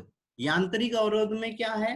कंडोम है, फीमेल मेल दोनों है, उसका यूज कर सकते हैं, जो कि मतलब स्पर्म वगैरह उधर फीमेल बॉडी के अंदर में न जाए। और फीमेल कंडोम में क्या रहता है कि जो स्पर्म वगैरह है वो अंदर साइड में यूट्रस वाले भाग में अंदर में प्रवेश नहीं कर पाते हैं ना। अभी डायग्राम दिखाऊंगा। फिर क्या है? डायफ्राम तथा सर्वाइकल कैप, ये कैसे रहते हैं? जैसे अपने पेन का ढक्कन रहता है उस तरह। एक सेकंड में डायग्राम दिखा देते हैं। ये फीमेल फीमेल कंडोम, ये वाला दोनों साइड रिंग जैसी संरचना रहती है, जिसके कारण यूट्रस के अंदर में स्पर्म नहीं जा पाते हैं ना। फिर ये सर्वाइकल कैप बोला था। सर्वाइकल कैप एक छोटे से तंबू के जैसी संरचना या ढक्कन के, कटोरी के जैसी संरचना रहती है, जिसको सर्विक्स में इंसर्ट कर देते हैं, जिसके कारण स्पर्म अंदर नहीं जाते। लूप में भी क्या है? ये इंट्रायूट्राइन डिवाइस है। इनसे क्या होता है? एसिडिक सिक्रेशन होता है, जिसके कारण स्पर्म की डेथ हो जाती है। कॉपर टी में भी अलग अलग प्रकार के कॉपर टी रहते हैं, वो भी सर्विक्स में इंसर्ट कर देते हैं, जिसके कारण स्पर्म आगे नहीं बढ़ते। फिर ये अभी मालाडी बताया था कि मालाडी क्या कर रहे थे? हम ओरली ले रहे थे, तो इसको कैसे लेते हैं? पर डे लेना पड़ता है। और वो जो सहेली थी वो क्या थी? वीकली टैबलेट थी, है ना।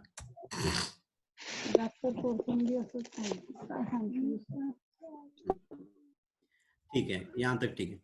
ठीक है, फिर आती है इंट्रायूट्राइन डिवाइस, है ना। इंट्रायूट्राइन डिवाइस मतलब क्या चीज हो रही है कि इंट्रायूट्राइन डिवाइस मतलब यूट्रस के अंदर में या सर्विक्स के अंदर में हम कोई डिवाइस या कोई आर्टिकल इंसर्ट कर देंगे, जिसके कारण स्पर्म आगे नहीं बढ़ पाते। तो उसके लिए अभी बताया था लूप हम यूज कर सकते हैं, कॉपर टी यूज कर सकते हैं। फिर ये बताया था कॉपर टी में CU-T आता है, एक CU-7 आता है, मल्टीलोडेड 375 होता है। जो क्या, अब ये जो है ये क्या करते हैं? हार्मोन रिलीज करते हैं। जितनी भी ये डिवाइस है ये खासकर और एसिडिक इन्वायरमेंट जनरेट करते हैं, जिसके कारण स्पर्म की गति कम हो जाती है, साथ में वो फर्टिलाइज होने के लायक नहीं रह पाता है। ये कॉपर टी वगैरह यूज कर रहे हैं उसके कारण। ये वाला पॉइंट सारे लोग यहाँ पे ये इतना नोट करो, मल्टीलोडेड 375। और ये क्या करता है? डिक्रीज करता है स्पर्म, मतलब कम कर देता है स्पर्म की गति और उसके निषेचित होने की क्षमता को।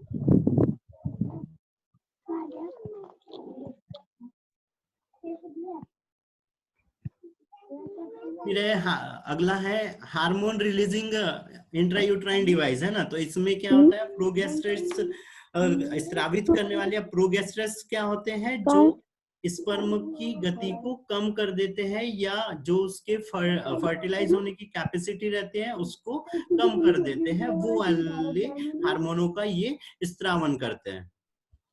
ठीक है।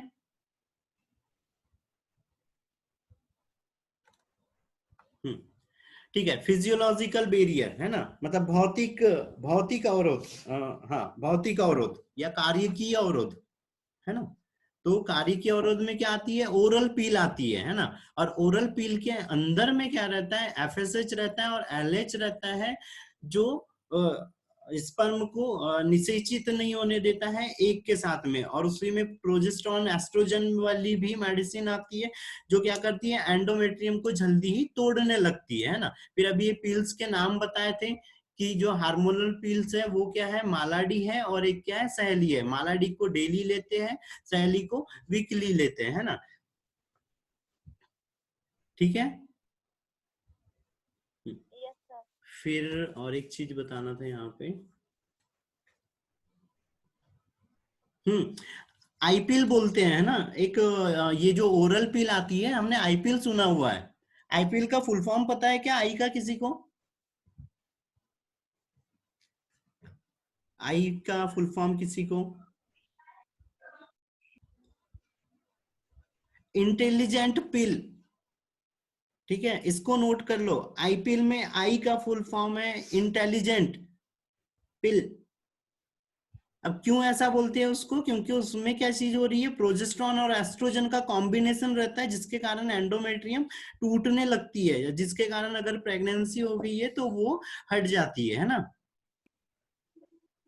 ठीक है। फिर उसके बाद है अदर कॉन्ट्रासेप्टिव मेथड, जैसे इंजेक्शन, है ना। तो ये इंजेक्शन में याद रखो कि ये जो इंजेक्शन वाली मेथड है, इसको फ्रांस ने डेवलप किया था। किसने किया था, फ्रांस ने। और सबसे पहले या सबसे ज्यादा अगर वर्ल्ड में कहीं पे यूज होता है तो वो यूज होता है इंडोनेशिया। ठीक है। नहीं आज नहीं।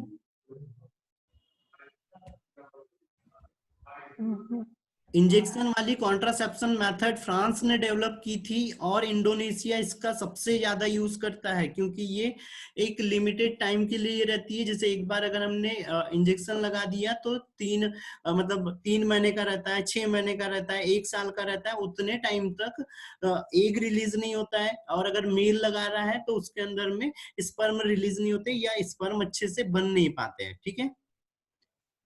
ठीक है। उसके बाद है एबॉर्शन, एबॉर्शन गर्भपात। और इसके लिए क्या यूज कर रहे थे, एमटीपी यूज कर रहे थे ना, 12 से 15 वीक तक की प्रेगनेंसी के लिए। अब यहाँ पे एबॉर्शन के लिए हमने क्या चीज हम कर रहे हैं, तो यहाँ पे क्या करते हैं, एबॉर्शन के लिए प्रोस्टाग्लैंडिन्स, है ना, RU486 इस मेडिसिन का यूज करते हैं, और इसका जो जेनरिक नेम है वो है मीफाप्रिस्टोन। ठीक है। ये जब 12th वीक तक की अगर प्रेगनेंसी रहती है, और जो कंडीशन हमने बताई, जैसे उसको कोई जेनेटिक डिसीज है, या उसका फिजियोलॉजिकल डेवलपमेंट नहीं हो पा रहा है, या कोई बॉडी के पार्ट अच्छे से नहीं बन पा रहे हैं, तो ये मेडिसिन देख के हम उस प्रेगनेंसी को हटा सकते हैं, है ना। दूसरी मेथड आती है डायलिटेशन या कॉर्टेज, है ना, क्यूरेटेज। डायलिटेशन में क्या करते हैं, जो सर्विक्स और वेजाइना है उसको डायलेट करते हैं, और अंदर एंडोमेट्रियम में जो भ्रूण इम्प्लांट हुआ है उसको एक आर्टिकल के द्वारा रिमूव कर लेते हैं। जैसे चम्मच जैसा रहता है, वो सर्विक्स से इंसर्ट करते हैं और उसको बाहर निकाल देते हैं। इसके बाद है यहाँ पे वैक्यूम एस्पिरेशन। वैक्यूम एस्पिरेशन मतलब इसका हिंदी क्या है, निर्वात चूसक, या ऐसी कुछ हिंदी है ना, निर्वात चूसन या निर्वात चूसक। तो वैक्यूम एस्पिरेशन में वही सर्विक्स से एक कैथेटर अंदर के साइड में इंसर्ट करते हैं, और जो एंडोमेट्रियम से जो भ्रूण इम्प्लांट हुआ है उसको हम बाहर साइड में रिमूव कर लेते हैं ना। फिर लास्ट है एब्सेंट। तो इसमें क्या है, संयम, मतलब जब इंसीमेशन होने वाला रहता है तो सेक्सुअली कांटेक्ट या मेल फीमेल को दोनों को ही अलग हो जाना होता है। फिर है परमानेंट, ये जितनी भी मेथड थी सब क्या थी, अस्थायी मेथड थी। इसका मैं खैर व्हाट्सएप ग्रुप वगैरह में सेंड कर दूंगा, जो भी चार्ट वगैरह है वो, या ये पीपीटी भी है ना, तो वहां से और अच्छे से नोट कर लेना है ना, ठीक है। फिर है परमानेंट मेथड, है ना, तो इसमें क्या है, स्टरलाइजेशन। अब स्टरलाइजेशन अगर बायो वाले हैं तो हमने बहुत बार सुना होगा, स्टरलाइजेशन तो अलग अलग चीजों के लिए आ रहा था। एक स्टरलाइजेशन पढ़ा था कि सूक्ष्म जीवों को मारने के लिए हम स्टरलाइजेशन करते हैं ना, तो यहाँ पर वो चीज नहीं है, यहाँ पर ये सर्जरी से रिलेटेड वाला है। तो इसमें दो तरह की सर्जरी होती है, एक वैसेक्टोमी होती है और एक ट्यूबेक्टोमी होती है ना। वैसेक्टोमी का मतलब क्या चीज हो रही थी, ये जो वास डिफरेंस यहाँ पे मेल में है उसको काट के ऐसे बांध दिया जाता है, जिसके कारण यहाँ से स्पर्म आगे नहीं बढ़ पाते हैं ना। और ट्यूबेक्टोमी में फैलोपियन ट्यूब को काट के बांध देते हैं, जिसके कारण एग आगे नहीं बढ़ पाता है। तो अगर कोई कपल है तो वो एग भी अगर कोई यहाँ पे ये स्टरलाइजेशन करवा ले रहा है, और इसको हिंदी में बोलते हैं नसबंदी, अगर ये चीज करवा ले रहा है तो वो प्रेगनेंसी कंसीव नहीं होंगी। अच्छा, अब यहाँ पे क्रॉस क्वेश्चन आता है, इसका सारे लोग आंसर करेंगे, है ना। क्वेश्चन ध्यान से सारे लोग पहले सुनेंगे, मैं अनम्यूट कर रहा हूँ सारे को, तो आंसर भी करना है ना। क्वेश्चन ये है कि किसी पर्सन की ट्यूबेक्टोमी या एक पे ट्यूबेक्टोमी अगर हो गई है या वैसेक्टोमी हो गई है, तो क्या इधर स्पर्म मेल के अंदर से बाहर आ पाएंगे? हाँ, सीमन तो बाहर आ रहा है, और हमने सीमन के कंटेंट में पढ़ा था कि उसमें स्पर्म उपस्थित रहते हैं, पोषक पदार्थ उपस्थित रहते हैं, कुछ विटामिन रहते हैं, विटामिन में विटामिन ए रहता है, विटामिन ई रहता है, ताकि भी दूसरे ग्लाइकोजन वगैरह उपस्थित रहता है। तो सीमन तो बॉडी से बाहर निकलता है, तो फिर प्रेगनेंसी होंगी या नहीं होंगी? सीमन बाहर आ रहा है मेल की बॉडी से, लेकिन उसने वैसेक्टोमी करा ली है, नहीं होगा, है ना। सीमन भले ही बाहर आ रहा है। अब सीमन दरअसल क्या था, ये जो सेमिनल वेसिकल था इसका फ्लूइड का मिश्रण था, प्रोस्टेट ग्लैंड, बर्थोलिन ग्लैंड, इनसे जो फ्लूइड निकलता था वो सब मिलके सीमन बना रहे थे, है ना। तो उसमें स्पर्म तो ये इधर से आ रहे थे वास डिफरेंस से, तो उसमें स्पर्म नहीं रहेंगे। तो आपको ये याद रखना है कि वैसेक्टोमी हो रही है और बाहर आ रहा है शरीर से, तो उसके अंदर में स्पर्म नहीं रहेंगे, इसलिए प्रेगनेंसी नहीं होंगी, ठीक है। उसके बाद में है लेप्रोस्कोपी, है ना। तो लेप्रोस्कोपी में क्या चीज हो रही है, एक लेप्रोटॉमी होती है। लेप्रोटॉमी का मतलब ये होता है कि हम जो लेप्रोस्कोप, स्कोप कैसे रहते हैं, के जैसे रहते हैं, नली के जैसे, जिसको यहाँ से इस सर्विक्स और वेजाइना से होते हुए अंदर साइड में डालते हैं, जिसके कारण हमको ये फैलोपियन ट्यूब में वो कहाँ पर हमको कट लगाना है वो दिखाई देता है। तो लेप्रोस्कोपी में भी क्या करते हैं, वैसेक्टोमी और ट्यूबेक्टोमी के लिए ही प्रयोग में लाई जाती है, ठीक है। इतनी चीज यहाँ पे याद रहेंगी।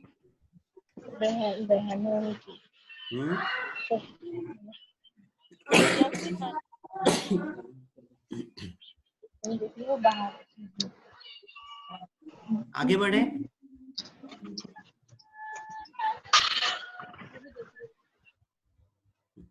ठीक है, अब यहाँ पे ये है एसटीडी। तो एसटीडी में क्या है, सेक्सुअली ट्रांसमिटेड डिसीज, यौन संचारी रोग, और उसके कारक के नाम दिए। ये चार्ट मैं तुम लोगों को बाद में सेंड कर दूंगा, अभी इसकी थोड़ी सी डिटेल पे चलते हैं, ठीक है।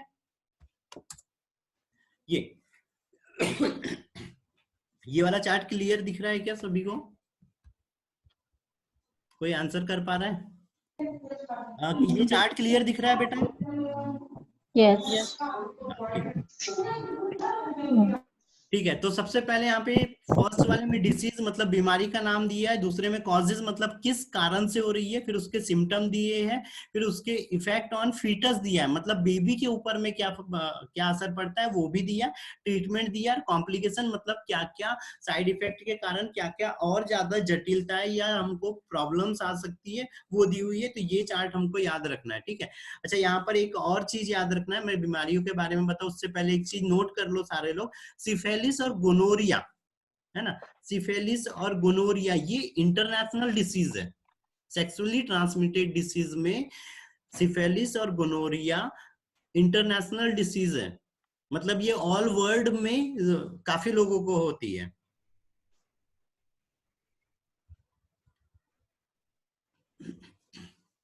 ठीक है, ठीक है, अब पहली एड्स है ना, इसके बारे में जब 8th वाला चैप्टर आएगा तब और ज्यादा देखेंगे। यहाँ पे बस इतना याद रखो कि एड्स में क्या चीज हो रही है, मेन ये सेक्सुअली ट्रांसमिटेड है, मतलब अगर हम सेक्सुअली कांटेक्ट में आ रहे हैं तो ये हो रहा है, लेकिन ये किसी भी रिप्रोडक्टिव पार्ट को या सेक्सुअल पार्ट को इफेक्ट नहीं करता है। ठीक है, एड्स के लिए ये चीज याद रखना है, ये सेक्सुअली ट्रांसमिटेड है लेकिन ये रिप्रोडक्टिव सिस्टम के किसी भी पार्ट को इफेक्ट नहीं करता है, ये इम्यून सिस्टम के पार्ट को इफेक्ट करता है।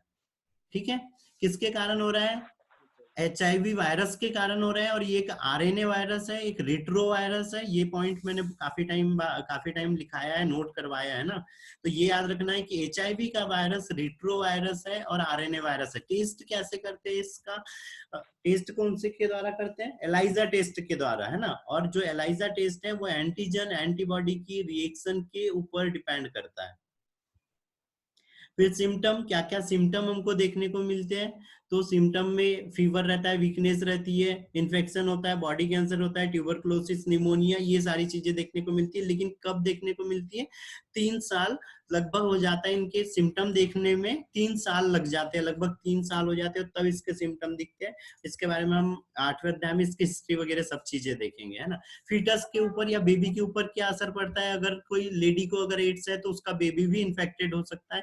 ड्रग में हम यहाँ पे एंटी रिट्रोवायरल थेरेपी लेते हैं और उससे वायरस की ग्रोथ को रोक लेते हैं ना। कॉम्प्लिकेशन में, क्योंकि ये वायरस है तो डेमेंशिया क्या है, एक मेंटल से मानसिक बीमारी है जिसमें याद रखने की, जब मतलब हमारा मस्तिष्क किसी चीजों को याद नहीं रख पाता है, और जब बहुत ज्यादा इसकी सिवियरिटी बढ़ जाती है एड्स की तो पर्सन की डेथ हो जाती है। फिर क्लेमाइडिया बैक्टीरिया के कारण होता है ना, मेल फीमेल दोनों को हो सकता है, ज्यादा चांसेस फीमेल को रहते हैं। पेनफुल यूरिनेशन, सिम्टम में क्या है, पेनफुल यूरिनेशन, है ना, मतलब दर्द, यूरिन पास करेंगे तो दर्द होगा, है ना। इंटरकोर्स सेक्सुअली कांटेक्ट में आएंगे तो पेन होगा। म्यूकस डिस्चार्ज, क्योंकि बैक्टीरिया के द्वारा हो रहा है तो म्यूकस ग्लैंड में वहां पे इन्फ्लामेशन हो जाता है, स्वेलिंग आने लगती है, जिसके कारण म्यूकस वहां से स्त्रावित होने लगेगा, है ना। फीटस के ऊपर इफेक्ट, वही प्री मैच्योर बर्थ, है ना, अगर सर्विक्स के अंदर में इन्फेक्शन हो गया है तो हमने कल देखा था सर्विक्स में म्यूकस प्लग रहता है, वो वहां पर नहीं बन पाएगा, जिसके कारण मिसकरेज हो जाएगा, बेबी टाइम से पहले ही बाहर आ जाएगा। ब्लाइंडनेस हो सकती है, बेबी को निमोनिया हो सकता है, क्योंकि बैक्टीरिया है, बैक्टीरिया के लिए कई बार बताएं कि अगर बैक्टीरिया से रिलेटेड कोई भी डिसीज हो रही है, चाहे वो किसी भी पार्ट की हो, तो वहां पे हम एंटीबायोटिक मेडिसिन का ही यूज करते हैं। फिर ये PID, है ना, इसका फुल फॉर्म बताया था, पेल्विक इन्फ्लामेटरी डिसीज, है ना, मतलब पूरा जो पेल्विक रीजन है, जो जहां पर यूरिनरी सिस्टम है, रिप्रोडक्टिव सिस्टम है, उस पार्ट में इन्फेक्शन हो सकता है, इन्फ्लामेशन हो सकता है। इनफर्टिलिटी, है ना, इनफर्टिलिटी का मतलब क्या होता है, अच्छे से एग नहीं बन पाता है, अच्छे से वहां पे निषेचन नहीं हो पाता है। अगर मेल के अंदर में हुआ है तो स्पर्म का निर्माण अच्छे से नहीं होगा, फीमेल में हुआ है तो एग का निर्माण अच्छे से नहीं हुआ। अर्थराइटिस बोन से रिलेटेड होती है, क्योंकि बॉडी के अंदर में ब्लड सर्कुलेशन होता है। तो एप्टोपिक प्रेगनेंसी, इस टॉपिक के ऊपर मैंने बताया था कि जब यूट्रस के बाहर में एम्ब्रियो कहीं पर इम्प्लांट हो जा रहा है तो वो क्या कहला रहा था, वो कंडीशन ही क्या कहला रही थी, एप्टोपिक प्रेगनेंसी। और इस टाइम में भ्रूण कहीं पर भी इम्प्लांट हो सकता है, सिर्फ यूट्रस के एंडोमेट्रियम में नहीं हुआ, फैलोपियन ट्यूब में हो सकता है, ओरी के पास हो सकता है, फैलोपियन ट्यूब के बाहर हो सकता है, एब्डोमेन में हो सकता है, फंडस में हो सकता है, फंडस के बाहर हो सकता है। तो ये सारी कंडीशन है क्या कहलाएंगी, एप्टोपिक प्रेगनेंसी, तो वो भी होने के चांसेस रहेंगे। फिर जेनाइटल हर्पिस, ठीक है, तो जेनाइटल हर्पिस को याद रखना है, ये क्या है, हर्पिस सिम्प्लेक्स वायरस फर्स्ट और सेकंड के कारण हो रही है। जेनाइटल सोर्स, है ना, मतलब जेनाइटल सोर्स मतलब जो जेनाइटल रीजन है, फीमेल रिप्रोडक्टिव पार्ट, उसमें हार्डनेस आ जाना है, वहां पर छोटे छोटे पिंपल्स आ जाना है, फीवर आ जाना है ना। ब्रेन डैमेज होना है, क्या क्या इफेक्ट हो सकता है बेबी के ऊपर, तो उसका ब्रेन डैमेज हो सकता है। बेबी स्टिल बर्थ का कोई अर्थ बताएगा कि क्या होता है स्टिल बर्थ, मतलब मरे हुए बेबी को जन्म देना। हाँ, मरे हुए मरे बेबी, हुए बेबी को जन्म देना। हाँ, मरे हुए बेबी को जन्म, जब मरे हुए बेबी का जन्म होता है तो वो क्या कहलाता है, स्टिल बर्थ कहलाता है ना। ट्रीटमेंट, क्योंकि वो बैक्टीरिया के कारण हो रहा, नहीं, हाँ, वायरस के कारण हो रहा है तो क्या चीज होंगी, एंटी रिट्रोवायरल थेरेपी या देंगे, है ना। ठीक है, अगला देखते हैं, जेनाइटल बर्थ। क्या चीज हो रही है, जेनाइटल, ये अब जाके कौन आया जेनाइटल रीजन में फुंसी आना है और वो कैसी रहना है, रेड रहना है ना। तो उसके लिए भी जो हम मेडिसिन वगैरह चला रहे हैं, केमिकल और सर्जिकल, और क्योंकि वहां पे वो जो फुंसियां होती है वो, या क्या बोलना चाहिए, मस्से जैसी बन जाएंगी, कड़क हार्ड जैसे मस्से जैसे बन जाएंगे, तो उसको हम केमिकल या मेडिसिन के द्वारा या सर्जरी के द्वारा हम रिमूव कर सकते हैं। गोनोरिया, इसको बहुत अच्छे से याद रखना है क्योंकि ये क्या है, इंटरनेशनल डिसीज है ना। तो नाइजीरिया गोनोरिया बैक्टीरिया के कारण होती है, मेनली किसके अंदर में, मेनली फीमेल में होती है, मेल में कम होती है। क्या बेबी के ऊपर साइड इफेक्ट पड़ता है, ब्लाइंडनेस और स्टिल बर्थ, क्योंकि बैक्टीरिया के कारण हो रही है तो फिर से वही एंटीबायोटिक्स का यूज करेंगे, है ना। ठीक है, सिफेलिस, इसके लिए भी बताया था कि ये क्या है, एक एसटीडी है लेकिन इंटरनेशनल डिसीज है ना। ट्रोपोनोमा पैलेडियम बैक्टीरिया के कारण हो रही है ना। क्या क्या सिम्टम्स दिखाई दे रहे हैं, तो जो जेनाइटल रीजन है उसमें रैसेस आना है, इचिंग होना है वहां पे, वहां से फ्लूइड बाहर की ओर सिक्रीट होना है, म्यूकस सिक्रीट होना है ना। और बेबी के ऊपर क्या इफेक्ट हो सकता है, वही मिसकरेज, क्योंकि इन्फेक्शन है तो मिसकरेज, और क्या ले सकते हैं, एंटीबायोटिक्स ले सकते हैं। फिर लास्ट डिसीज आती है हेपेटाइटिस, हेपेटाइटिस बी वायरस बताया था। हेपेटाइटिस जितने भी है वो उसके बीमारी का नाम और वायरस का नाम सेम सेम है।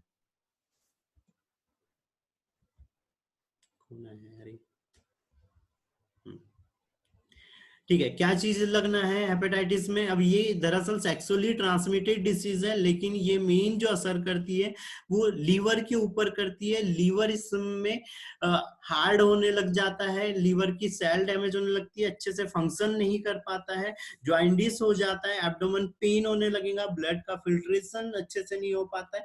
और अगर यही कंडीशन, अगर इन्फेक्शन रहा और बेबी को भी ये हुआ तो बेबी का वेट वगैरह अच्छे से नहीं बढ़ेगा, क्योंकि उसका जो मेटाबॉलिज्म वगैरह है वो अच्छे से नहीं हो पाएगा।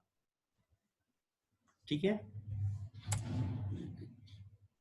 ये अभी जो हमने कॉन्ट्रासेप्शन मेथड बताई थी उसका चार्ट है, ये मैं सभी को सेंड कर दूंगा तो इससे और अच्छे से समझ लेना, है ना। एमनियोसिंथेसिस के बारे में थर्ड चैप्टर में भी बताया था। यहाँ पे बस थोड़ा सा ही बताऊंगा कि एमनियोसिंथेसिस जब कर रहे हैं तो क्यों कर रहे हैं। दरअसल एमनियोसिंथेसिस में क्या हो रहा है, हम सेक्स डिटर्मिनेशन के लिए भी इसको वर्ल्ड में यूज कर रहे थे, जिसके कारण इस पे बैन कर दिया था, और उसके लिए एक एक्ट बनाया गया था जिसमें जो भी पर्सन, ये क्या बनाया था इसके लिए, हाँ ठीक है, 1971 के समथिंग में एक एक्ट बनाया था, एमटीपी एक्ट वो किया था, जिसके अंदर में इसमें सेक्स डिटर्मिनेशन पे बैन लगा दी थी और 50,000 का जुर्माना भी लगा रहे थे कि अगर कोई ऐसा करता है, सेक्स डिटर्मिनेशन करवाता है तो।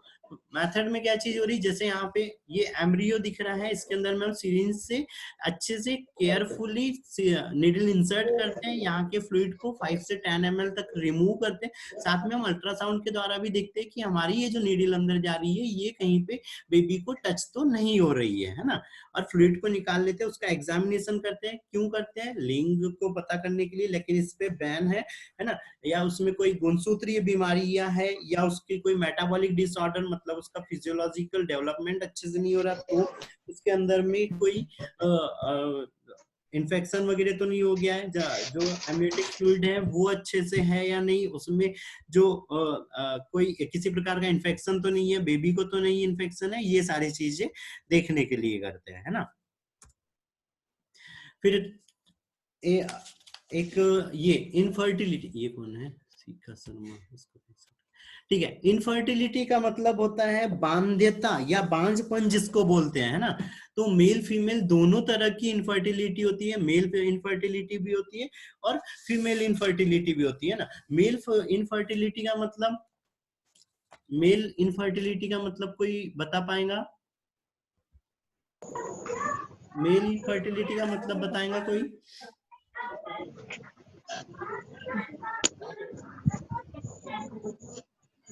अच्छा कोई बोलेगा मेल इनफर्टिलिटी में क्या होता है? नर बंधेता ना। क्या? नर बांध्यता शुक्राणुओं का में, नर बांध्यता में क्या होता है, क्या होता है? शुक्राणुओं का परिपक्व नहीं होता है। हाँ हाँ ठीक है, ठीक है। मेल इनफर्टिलिटी में यही चीज होती है कि स्पर्म या तो हेल्दी नहीं बन पा रहा है, या तो जितनी क्वांटिटी में चाहिए, मतलब 3 से 4 ml सीमेन है, उसके अंदर में कम से कम 3 करोड़ स्पर्म चाहिए, तब जाके वो निषेचन हो पाएगा, है ना। अगर इससे कम मात्रा आती है या 2 करोड़ से कम मात्रा आती है स्पर्म की, तो उस पर्सन, मतलब वो जो कपल है, उनको बेबी नहीं हो पाएगा, है ना, क्योंकि इतने स्पर्म, यूट्रस है उसके अंदर में जो एसिडिक इन्वायरमेंट था वहीं पर वो नष्ट हो जाना है ना। तो कम से कम 3 करोड़ से ज्यादा स्पर्म होना चाहिए, हेल्दी होना चाहिए। अगर ये सब चीजें नहीं हो रही है तो मेल इनफर्टिलिटी रहेंगी। फीमेल इनफर्टिलिटी में बहुत सारे कारण हैं, जैसे कोई फैलोपियन ट्यूब, फैलोपियन ट्यूब में अगर एग आगे नहीं बढ़ पा रहा है तो स्पर्म नहीं होगा, उसमें विलाई उपस्थित नहीं है तो वो भ्रूण को आगे नहीं बढ़ा पाएगा। एंडोमेट्रियम अच्छे से नहीं बन पा रही है, अच्छे से डेवलप नहीं हो पा रही है, तो एंडोमेट्रियम में इम्प्लांटेशन नहीं हो पाएगा। या फीमेल के अंदर में हार्मोनल इम्बैलेंस है, जैसे एस्ट्रोजन हो गया, प्रोजेस्टेरोन हो गया, LH हार्मोन हो गया, इनके अगर हार्मोनल कोई एब्नॉर्मलिटी है तो भी उनके अंदर में इम्प्लांटेशन या वो प्रेगनेंसी कंसीव नहीं कर पाएंगी। तो ये चीज कहलाती है फीमेल इनफर्टिलिटी। क्या यूज करते हैं, तो हम यहाँ पे टेस्ट ट्यूब बेबी के लिए हम यहाँ पे कुछ मेथड यूज, जैसे टेस्ट ट्यूब बेबी हो गया, IVF हो गया, है ना, गिफ्ट हो गया, गिफ्ट हो गया। गिफ्ट के फुल फॉर्म कोई बता पाएगा क्या? गिफ्ट के फुल फॉर्म कोई बता पाएगा?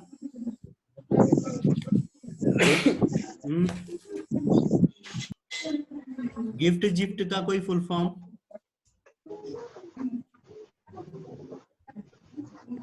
नहीं बता। गिफ्ट का फुल फॉर्म, गैमेट इंट्राफैलोपियन ट्रांसफर। हाँ, गैमेट इंट्राफैलोपियन ट्रांसफर। और जिफ्ट का क्या होगा? जाइगोट, जाइगोट इंट्राफैलोपियन ट्रांसफर, है ना। तो गैमेट वाले में क्या कर रहे थे, हम दो गैमेटों को ही इम्प्लांट कर अंदर ट्रांसफर कर रहे थे फैलोपियन ट्यूब में, और जाइगोट में पहले उसको हम दोनों युग्मकों को ले रहे हैं, लैब में उनको फर्टिलाइज करा रहे हैं, उसके बाद हम उनको इम्प्लांट कर रहे हैं फीमेल बॉडी के अंदर या ट्रांसफर कर दे रहे हैं ना। फिर अगली मेथड आती है test tube baby. Test tube baby में क्या है कि हम मेल फीमेल के इस जो गैमेट है उनको निषेचित करवाते हैं, और उसके बाद जो हेल्दी मदर है उसके अंदर, या जो जो कपल है वही वाली जो मदर के अंदर में इम्प्लांट कर देंगे और बेबी उससे डेवलप होता है ना। तो ये सब क्या कहलाते हैं? Test tube baby. अच्छा, जिस मदर के अंदर में हम ऐसा जो गैमेट है या जो एम्ब्रियो है उसको ट्रांसफर करते हैं, जिस मदर के अंदर में, दूसरी मदर के अंदर में, मान लो 2 कपल है और एक दूसरी मदर के अंदर में हम इम्प्लांट कर रहे हैं, तो वो मदर क्या कहलाती है, ये बताएगा कोई? Surrogate mother. क्या? Surrogate mother. हाँ, सैरोगेट मदर कहलाती है ना। ठीक है, सैरोगेट मदर कहलाती है अगर हम बेबी को दूसरी मदर के अंदर में इम्प्लांट करते हैं तो। ठीक है, फिर यहाँ पर ये जो 2 डायग्राम दिख रहे हैं, 2 फोटो दिख रही है, ये क्या है? जो फर्स्ट दिख रही है लूसी जो है ब्राउन ब्राउन, है ना, ये क्या थी? फर्स्ट टेस्ट ट्यूब बेबी थी, जिसको इंग्लैंड के अंदर में ओलहाम में 25 जुलाई 1978 को बनाया गया था। और इसको जो जो मिसेस ब्राउन थी, उसकी जो फैलोपियन ट्यूब थी वो अच्छे से डेवलप नहीं थी, मतलब उसमें पतली थी वो, जिसके कारण एग आगे नहीं बढ़ पा रहा था। तो आर्टिफिशियली पहले फर्टिलाइज कराया एग और स्पर्म को, और फिर इम्प्लांट कर दिया था। तो इसमें डॉक्टर पैट्रिक और रॉबर्ट एडवर्ड ने इसको मतलब किया था, है ना। उसके बाद में फिर दूसरे देशों ने भी किया था। फिर जो नीचे दिख रही है कनुप्रिया अग्रवाल, कनुप्रिया अग्रवाल कौन थी?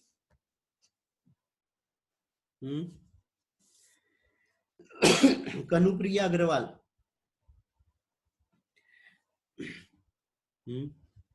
ये फर्स्ट, ये कौन इस पर ड्रॉ कर रहा है शायद?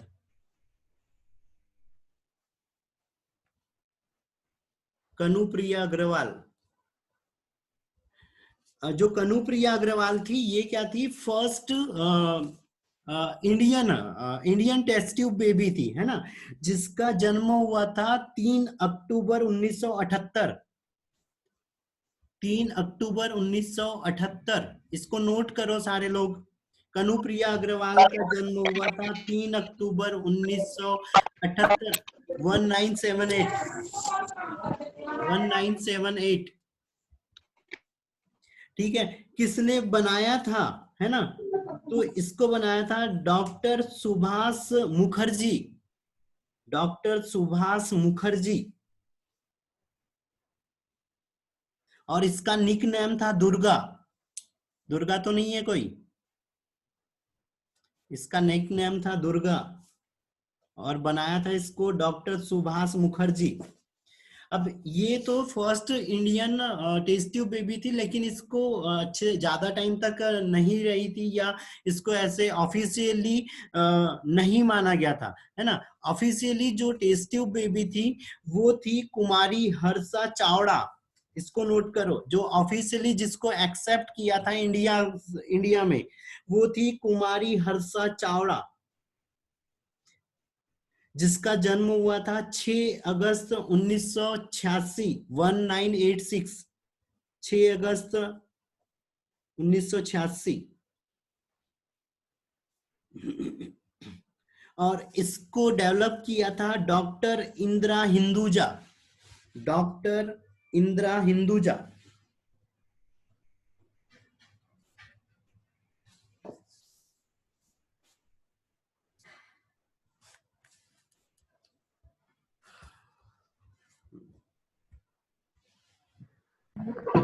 ठीक है, इतना हुआ बेटा। बोलो जिन लोगों के माइक खुले हैं, मेरे को 2-3 लोग आंसर करो। हो गया इतना? हाँ, हो गया। ठीक है, हाँ। कुछ पॉइंट्स अब मैं बोल रहा हूँ, ये पॉइंट्स अब नोट करना है ना।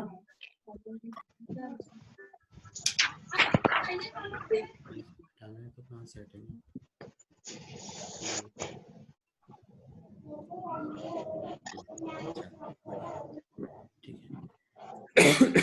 ठीक है, पहला वो, अच्छा, जनसंख्या के अध्ययन को क्या कहते हैं? जनसंख्या का अध्ययन करना, साइंटिफिक स्टडी ऑफ पॉपुलेशन। हाँ, डेमोग्राफी। हाँ, डेमोग्राफी। ठीक है, यहीं पे नोट करो, 11 जुलाई को वर्ल्ड पॉपुलेशन डे मनाया जाता है।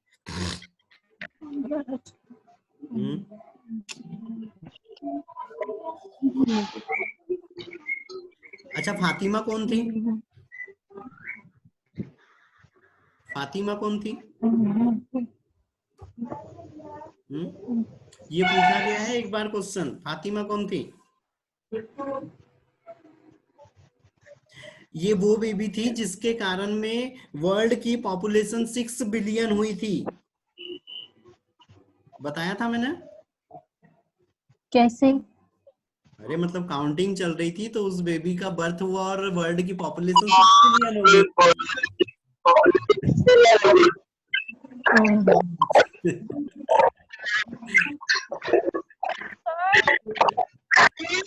चलो, एक और है।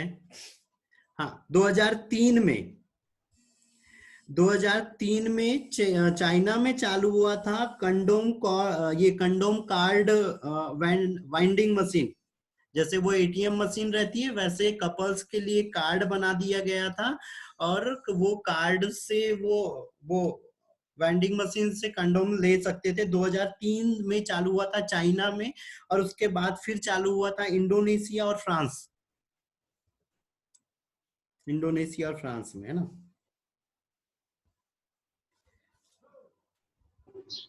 और इंडिया में? इंडिया में अभी नहीं हुआ ऐसा।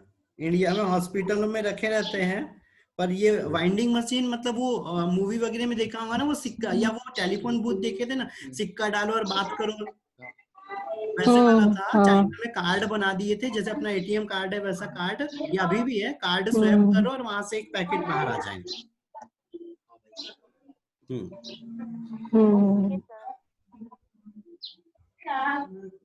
ये क्या है, एनर्जी दे रहे हो क्या? ठीक है, धूप से।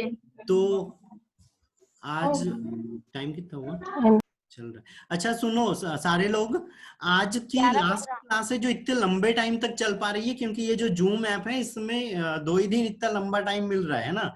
अगले दिन से सिर्फ अब 40 मिनट भर मिलेगा, और जैसे ही 40 मिनट होगा कॉल एंड हो जाएगा, है ना। तो सारे लोग जितने अभी जुड़े हुए हैं, सारे लोग ना कल एकदम टाइम पे आ जाना 10 बजे, और हम 40 ही मिनट ले पाएंगे, 40 मिनट से ज्यादा नहीं ले पाएंगे कंटिन्यू। अगर 2 क्लासेस लगाना है तो फिर मेरे को मैसेज कर दो सारे लोग, कितने लोग रिस्पांस देते हैं, तो 2 क्लास लगाएंगे, एक मॉर्निंग में और एक इवनिंग में। गुरुजी पर लॉकडाउन में तो ज्यादा टाइम पढ़ा सकते हैं ना, आप क्या करोगे? तो बेटा इधर जूम ऐप अलाउ नहीं कर रहा ना, 40 ही मिनट अलाउ कर रहा है। अच्छा, हमको नहीं पता था। तो दो टाइम कर देते। कि 2 टाइम कर दे, मॉर्निंग इवनिंग। यस सारे लोगों की इच्छा है मॉर्निंग इवनिंग। हाँ। सर। ठीक है, तो फिर इवनिंग का टाइम डिसाइड करूंगा, लेकिन आज नहीं कल से करेंगे वो, ठीक है। ओके।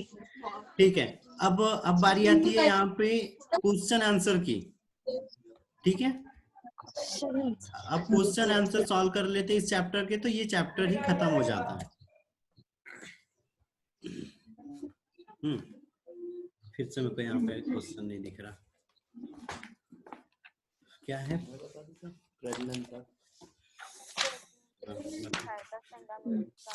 ये जितने क्वेश्चन इसमें हम वो कर रहे हैं, इतने हमको अच्छे से याद रखना है, ठीक है। प्रजनन तकनीक की सहायता से अंडाणुओं में शुक्राणुओं को सीधा प्रवेश करवाने की प्रक्रिया क्या कहलाती है? क्या कहलाती है? नहीं हो रहा, जिसको पता है वो अनम्यूट हो और आंसर करो। क्वेश्चन एक बार फिर से। प्रजनन तकनीक की सहायता से अंडाणु में शुक्राणु को सीधे प्रवेश करने की विधि क्या कहलाती है? अंडाणु में शुक्राणु को प्रवेश करवाना है ना।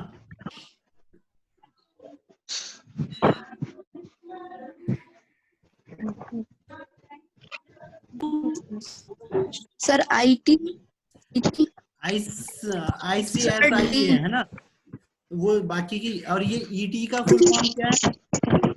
Embryo transfer. हाँ ठीक है। दूसरा, एक समष्टि में IMR में वृद्धि, मतलब इन्फेंट मोर्टिलिटी रेट में वृद्धि, तथा MMR मदर मोर्टिलिटी रेट की कमी के कारण क्या प्रभाव पड़ता है? क्या प्रभाव पड़ता है विकास दर पे समष्टि में? अच्छा, ये अभी चैप्टर हुआ नहीं है, ये दरअसल हम 13 चैप्टर में इसके बारे में बहुत अच्छे से देखेंगे। आंसर ही बता रहा हूँ, विकास दर के ऊपर कोई परिवर्तन नहीं होता है ना। मान लो IMR इन्फेंट या इन्फेंट मोर्टिलिटी रेट, मतलब शिशु जन्म दर बढ़ गई है ना, और मैटरनल मोर्टिलिटी रेट मतलब मदर की जन्म दर में अगर कम हुई है तो कोई फर्क नहीं पड़ना है, क्योंकि जो समष्टि का विकास है वो तो, या जो बेबी का जन्म हो रहा है वो कब होता है? रिप्रोडक्टिव एज में होता है। तो रिप्रोडक्टिव एज में जो मदर रहेंगी वो तो बेबी को जन्म दे सकती है ना, तो कोई खास परिवर्तन नहीं होना है ना। फिर अधिक स्तनपान कराने वाली वाली माताएं सामान्यतः गर्भवती नहीं होती है, इसका कारण क्या है?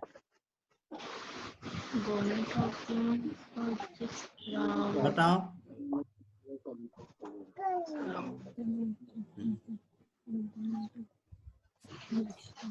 गोनेडोट्रोपिन का दमन मतलब निष्क्रिय होना, है ना। अगर गोनेडोट्रोपिन दरअसल क्या करता है? स्टिमुलेट करता है प्रोजेस्टेरोन, एस्ट्रोजन और FSH हो गया इनके स्त्रावन वगैरह को, है ना। तो जब ब्रेस्ट फीडिंग होती है तो प्रोलैक्टिन हार्मोन स्त्रावित होता है, जिसके कारण में गोनेडोट्रोपिन हार्मोन स्त्रावित नहीं हो पाता।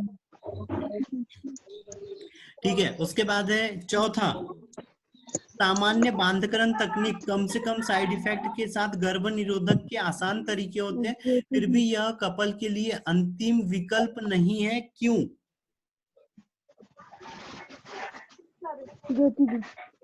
इसका आंसर बताओ चौथे का।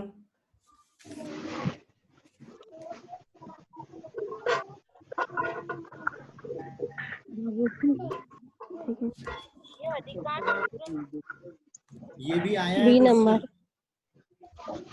दीक्षा, दीक्षा है क्या? B point. गलत है।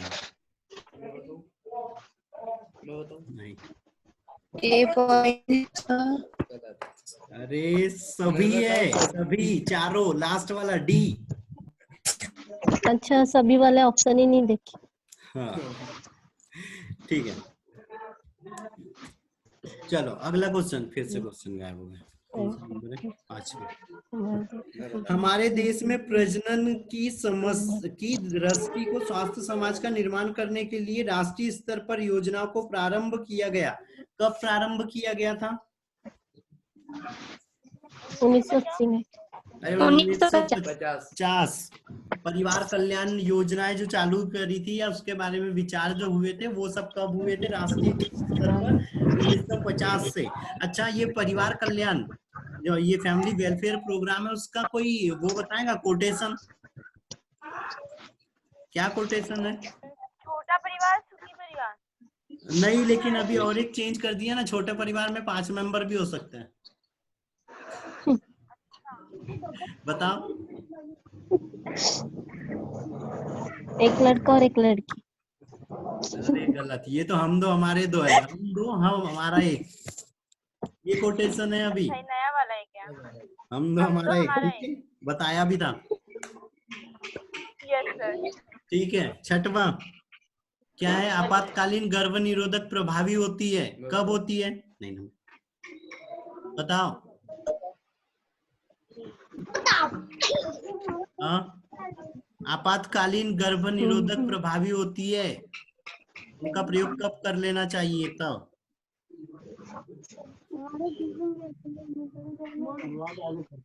हाँ बेटा, जल्दी जल्दी बोलो ना, टाइम हो रहा है। सर समझ में नहीं आ रहा। आपातकालीन, अरे कॉन्ट्रासेप्टिव मेडिसिन कब लेते हैं? 4 ऑप्शन है यहाँ पे। सेक्सुअली फर्स्ट वाला। हाँ, फर्स्ट वाला सेक्सुअली कांटेक्ट में वाला। 72 घंटे के अंदर में लेते हैं ना कि ओवुलेशन या मेंस्ट्रुएशन या इम्प्लांटेशन, ये सब चीजें बाद में होती है, तो वो फिर एबॉर्शन या एमटीपी वाली बात आती है ना। ठीक है, 7वां डायफ्राम महिलाओं द्वारा उपयोग में की जाने वाली गर्भ निरोधक युक्ति होती है। इसमें संबंधित नीचे दिए गए कथनों में सही विकल्प चुनिए। सही बताना है कि सही वाला सेंटेंस कौन सा है। सही बता दे रहा हूँ, ठीक है? इसको ध्यान से फिर पढ़ना। इसका है सी वाला, मतलब सेकंड और थर्ड सेंटेंस सही है। सर्वाइकल क्षेत्र ढके रखने के लिए करते हैं डायफ्राम का प्रयोग, और स्पर्म अंदर की ओर अंदर यूट्रस के अंदर में न जाए उसके लिए डायफ्राम का उपयोग करते हैं। ठीक है,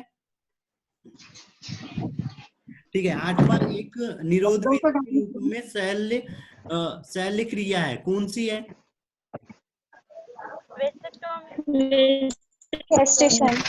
वैसेक्टोमी है। बाकी तीनों क्या है?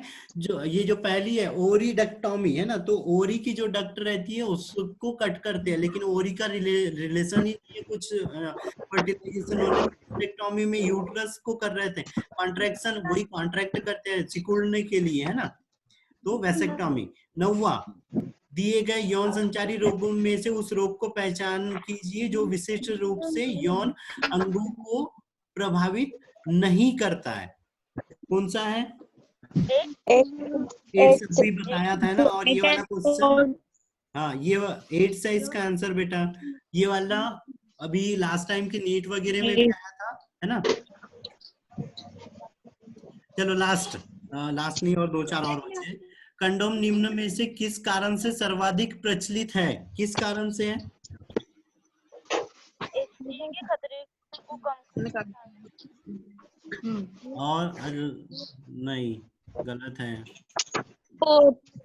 सर सभी है ना। इंसीमेशन को रोक देता है ना। सेक्सुअली कांटेक्ट से कोई डिस्टरबेंस नहीं होता है ना। और एसटीडी को भी कम कर देता है।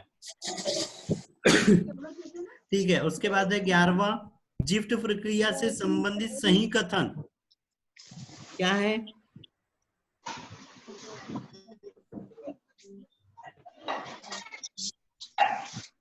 10 मिनट की तो बची ही यार, रहने दो, लगाओ।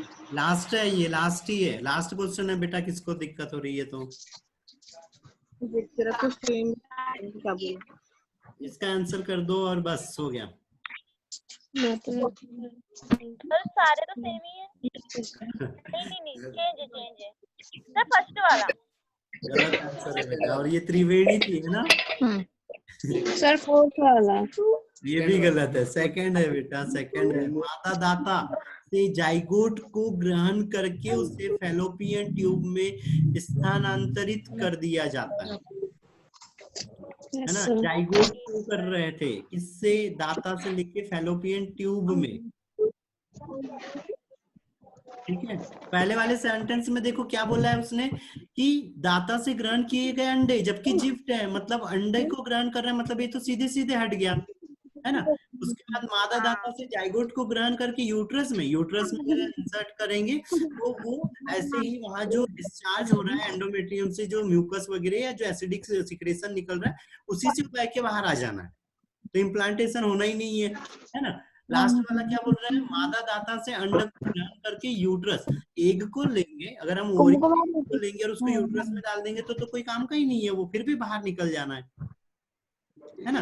अब दूसरा सेंटेंस, जाइगोट को ग्रहण कर रहे हैं और उसको फैलोपियन ट्यूब में डाल रहे हैं।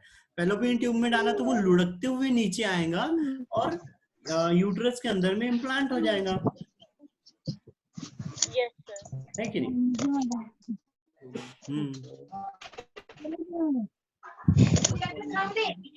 तो बस इतने ही थे। तो ये वाला चैप्टर खत्म होता है। इसके में जो कुछ फोटो वगैरह हैं वो व्हाट्सएप ग्रुप में डाल दूंगा, है ना।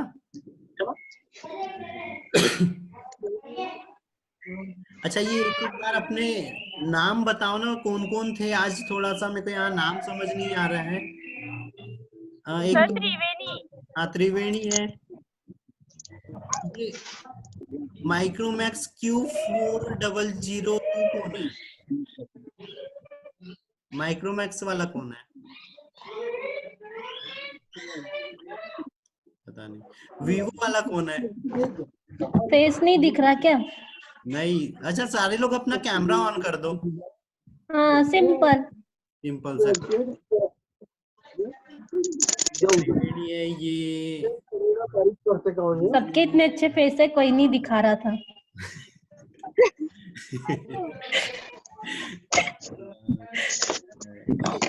इनका नाम ना ये क्या नाम है?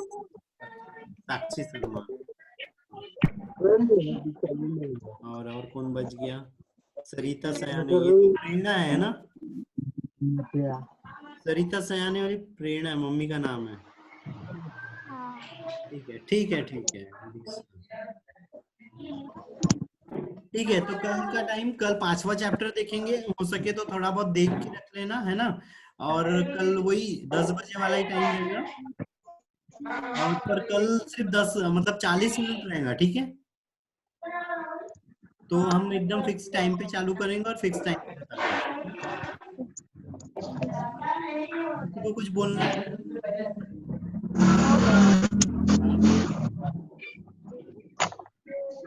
कुछ नहीं बोलना।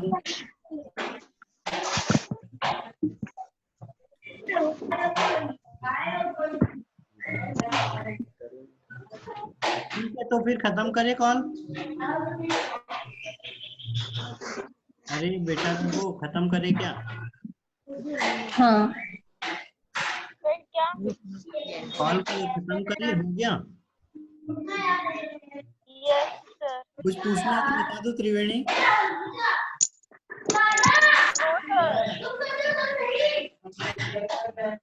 चलो ठीक है, तो फिर सभी को गुड डे, बाय।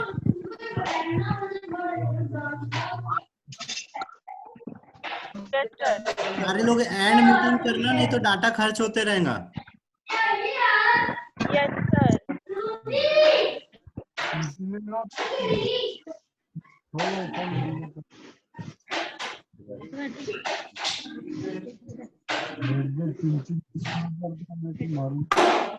करो धीरे धीरे।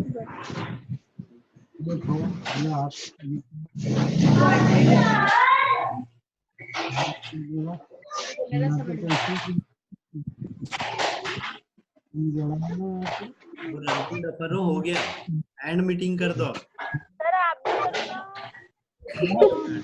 सर ऑप्शन ही नहीं मिला एंड मीटिंग वाला। हाँ मैं कर दे रहा हूँ एंड मीटिंग फॉर ऑल।